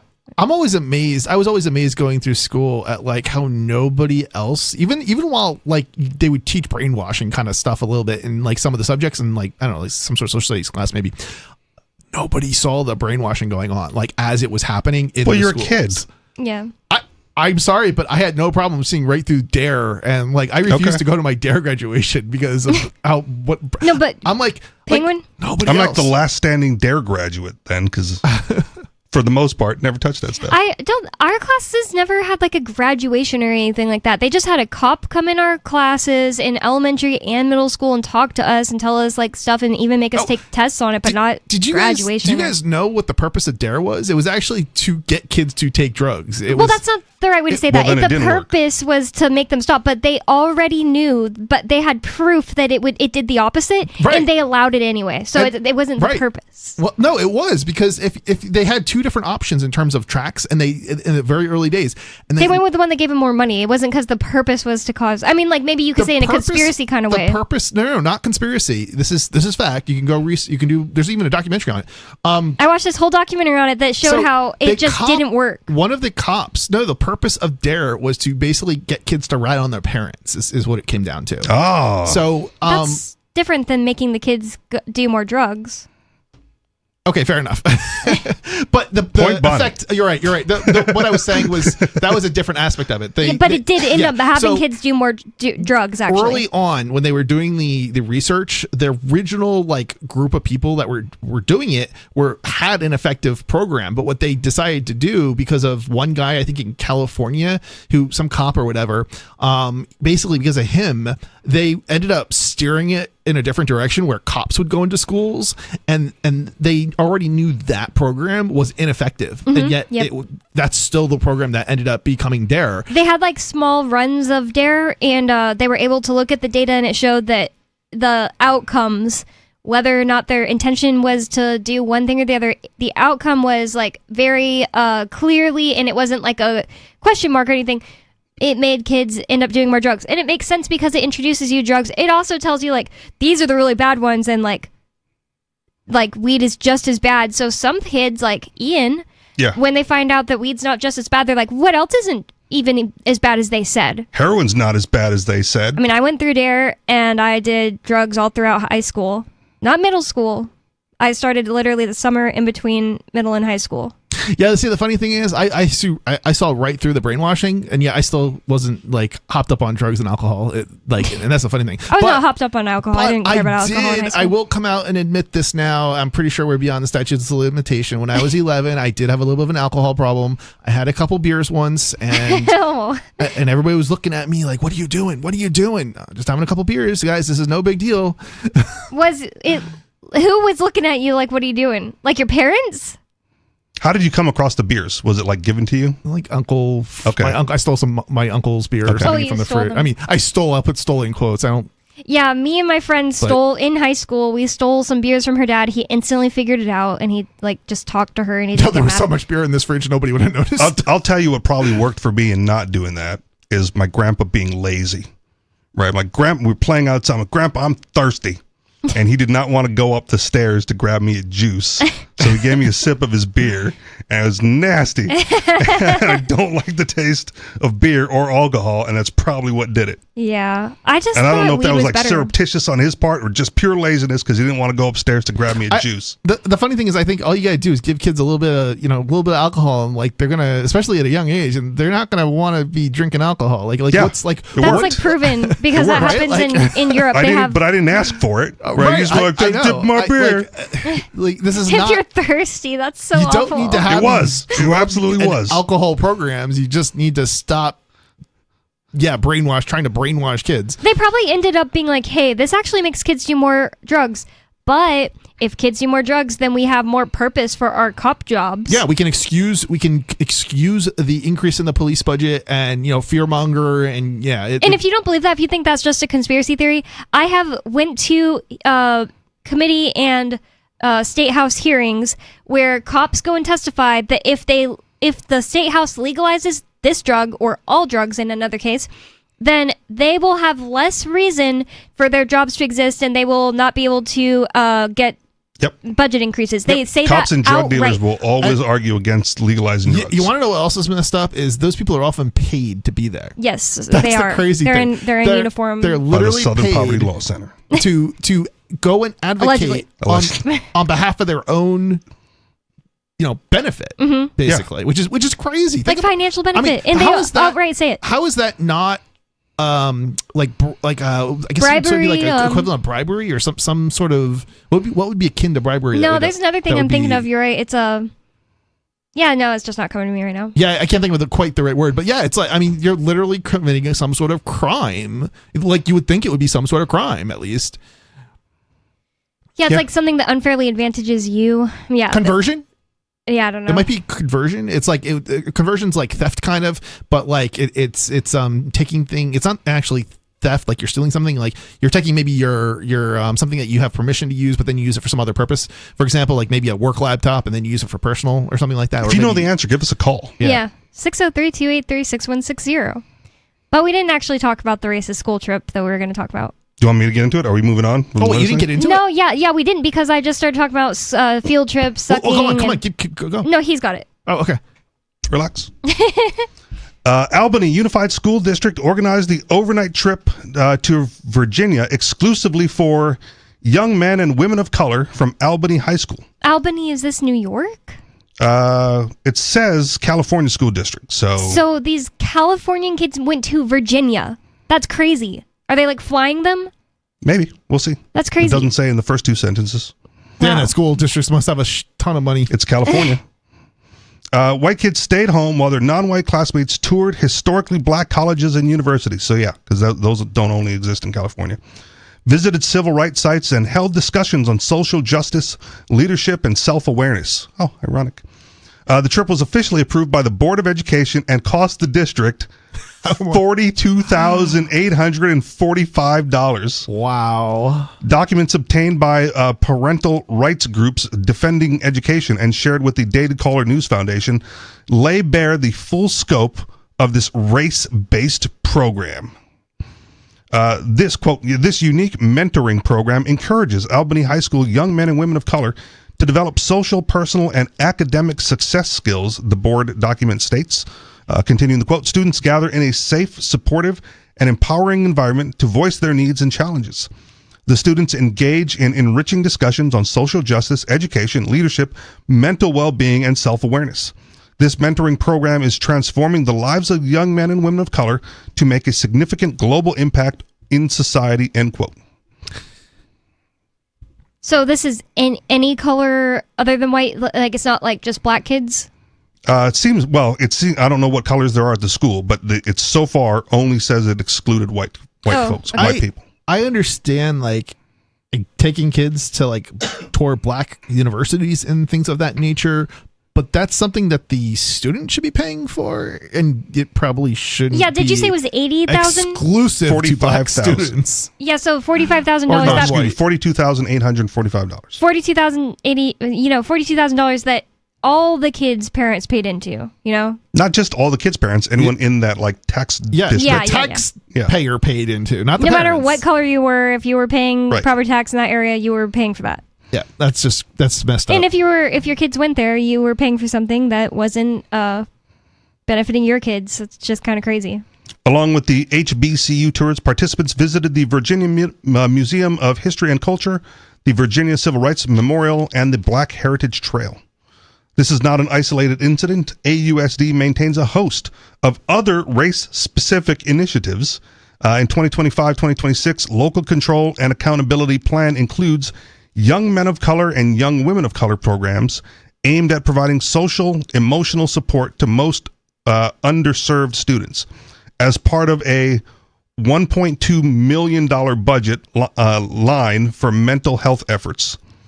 The district also pushes professional development for staff on culturally responsive anti-racist pedagogy to support student groups who are persistently and historically underserved. Hiring practices follow the same pattern. 2026 Superintendent Report outlines goals to recruit and retain a diverse, high-quality staff through equitable recruitment pipelines, affinity-based supports, and a Black Teacher Project. It would be a lot more fair if the state would just allow them to have their own schools with their own teachers, and I'm just saying. Segregate them. If people were allowed to, no, I'm saying if people were allowed to voluntarily segregate. Non-government, you mean? If the government just didn't regulate non-taxpayer funded education. I mean, that would be preferable in general, but even if we had to have public education, if it was just not illegal to segregate and these kids wanted to send their kids to school or these people want to send their... it's like, are you trying to say that they can't do it without the white people's money? Is that what you're trying to say? Voluntary, you mean? Some sort of voluntary segregation. The irony is, Bonnie's being sarcastic, I believe. I'm not saying I actually want this. I would rather no public schools. The sarcasm aspect of it is because there are Black students, mostly in college, right, that are actually calling for segregation. Yeah, right? I've seen that too. They want to be segregated away from other races, and they want their own safe spaces. They want their own universities. They want to go back to voluntary segregation. You know the crazy thing is there are still Black universities in this country. Yeah, they were historically Black colleges and universities. Yeah, this already exists. It's I don't think there's any white universities, but there's definitely Black universities. Yeah. But the new generation is calling for the same segregation that we're kind of making fun of here. Yeah. It doesn't mean that the government should be forcing it, obviously, but I'm just saying it's like... Yeah, we're coming off as a bit racist, but I know that wasn't what you meant. I was trying. I don't really think I was. I was trying to get the words out. I think that it's racist to force people to pay for something that only benefits everybody else's kids. It's like it's possible to be racist against white people. I don't think that the word racist is quite the right word, but I would agree with you. It's probably not the woke word. It's just not quite right. But yeah, I get what you're saying. I think it's a completely liberty right. and freedom thing, right? Because if you're a homeowner with no kid and you're in a district that taxes you to pay for kids to go to school, right? You're being taxed to pay for somebody else's kid, regardless of color or creed. That's regardless of anything. But that's what I'm saying. Then if you're actually paying the same amount as the person next door to you for your kids to go to school, except their kids are benefiting from stuff and yours aren't, that's also another problem. It's like that's just reality. It doesn't really matter if it sounds racist. They're getting a $42,000 field trip, and your kids got to stay home. And it literally enriches them and gives them these new skills to get hired in jobs and get into colleges and stuff. So it does give them advantages, which I think are great and should be offered to everyone. My perspective on this is, if you shoot them out, it's your responsibility. Shoot them out? If you have kids.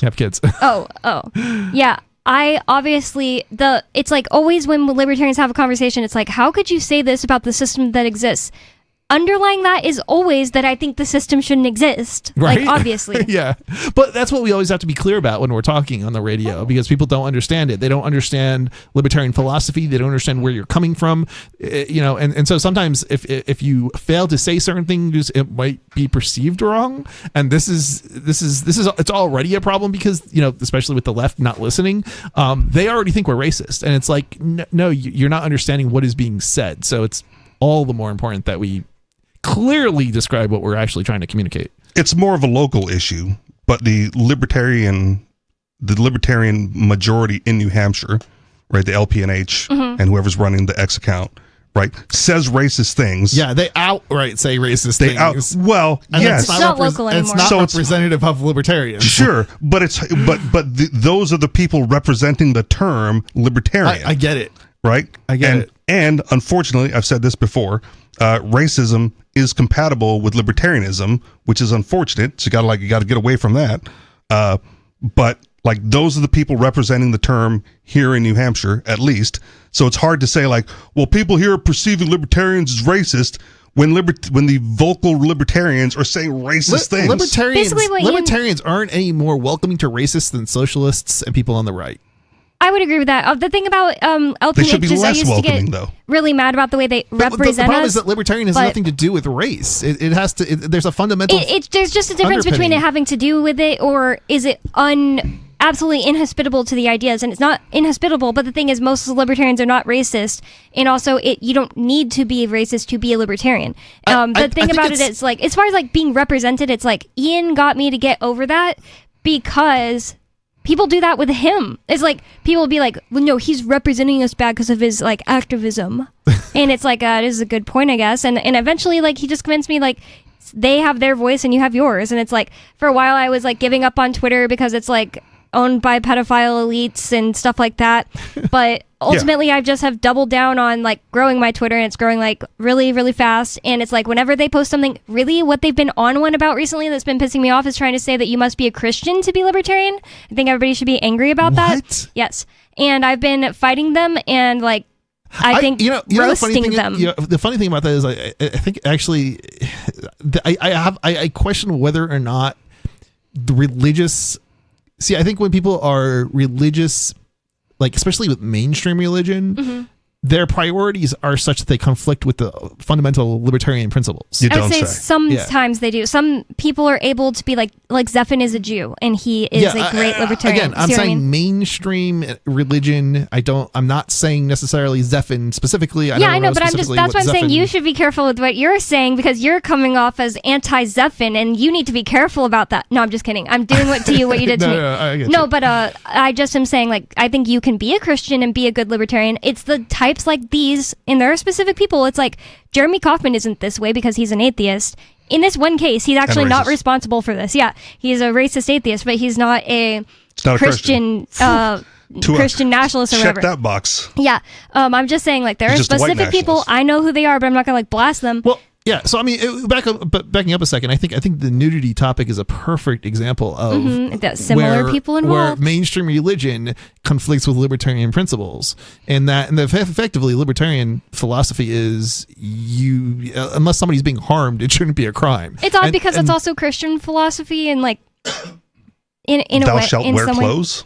No. It's just like it should be Christian philosophy if they took do unto others as you would have them do unto you, like, seriously. But instead they just, the thing is they've mixed it with the quote unquote Old Testament, and like the religion itself is incoherent. So it's like you can say they should believe this thing, but you can find other verses that go against it. So really, like, they should just not believe this incoherent like old collection of books. And I think there is something to be said in regards to you can't blindly say like all Christians are like can't be libertarians because of conflicts, because it depends on what the particular Christian believes, right?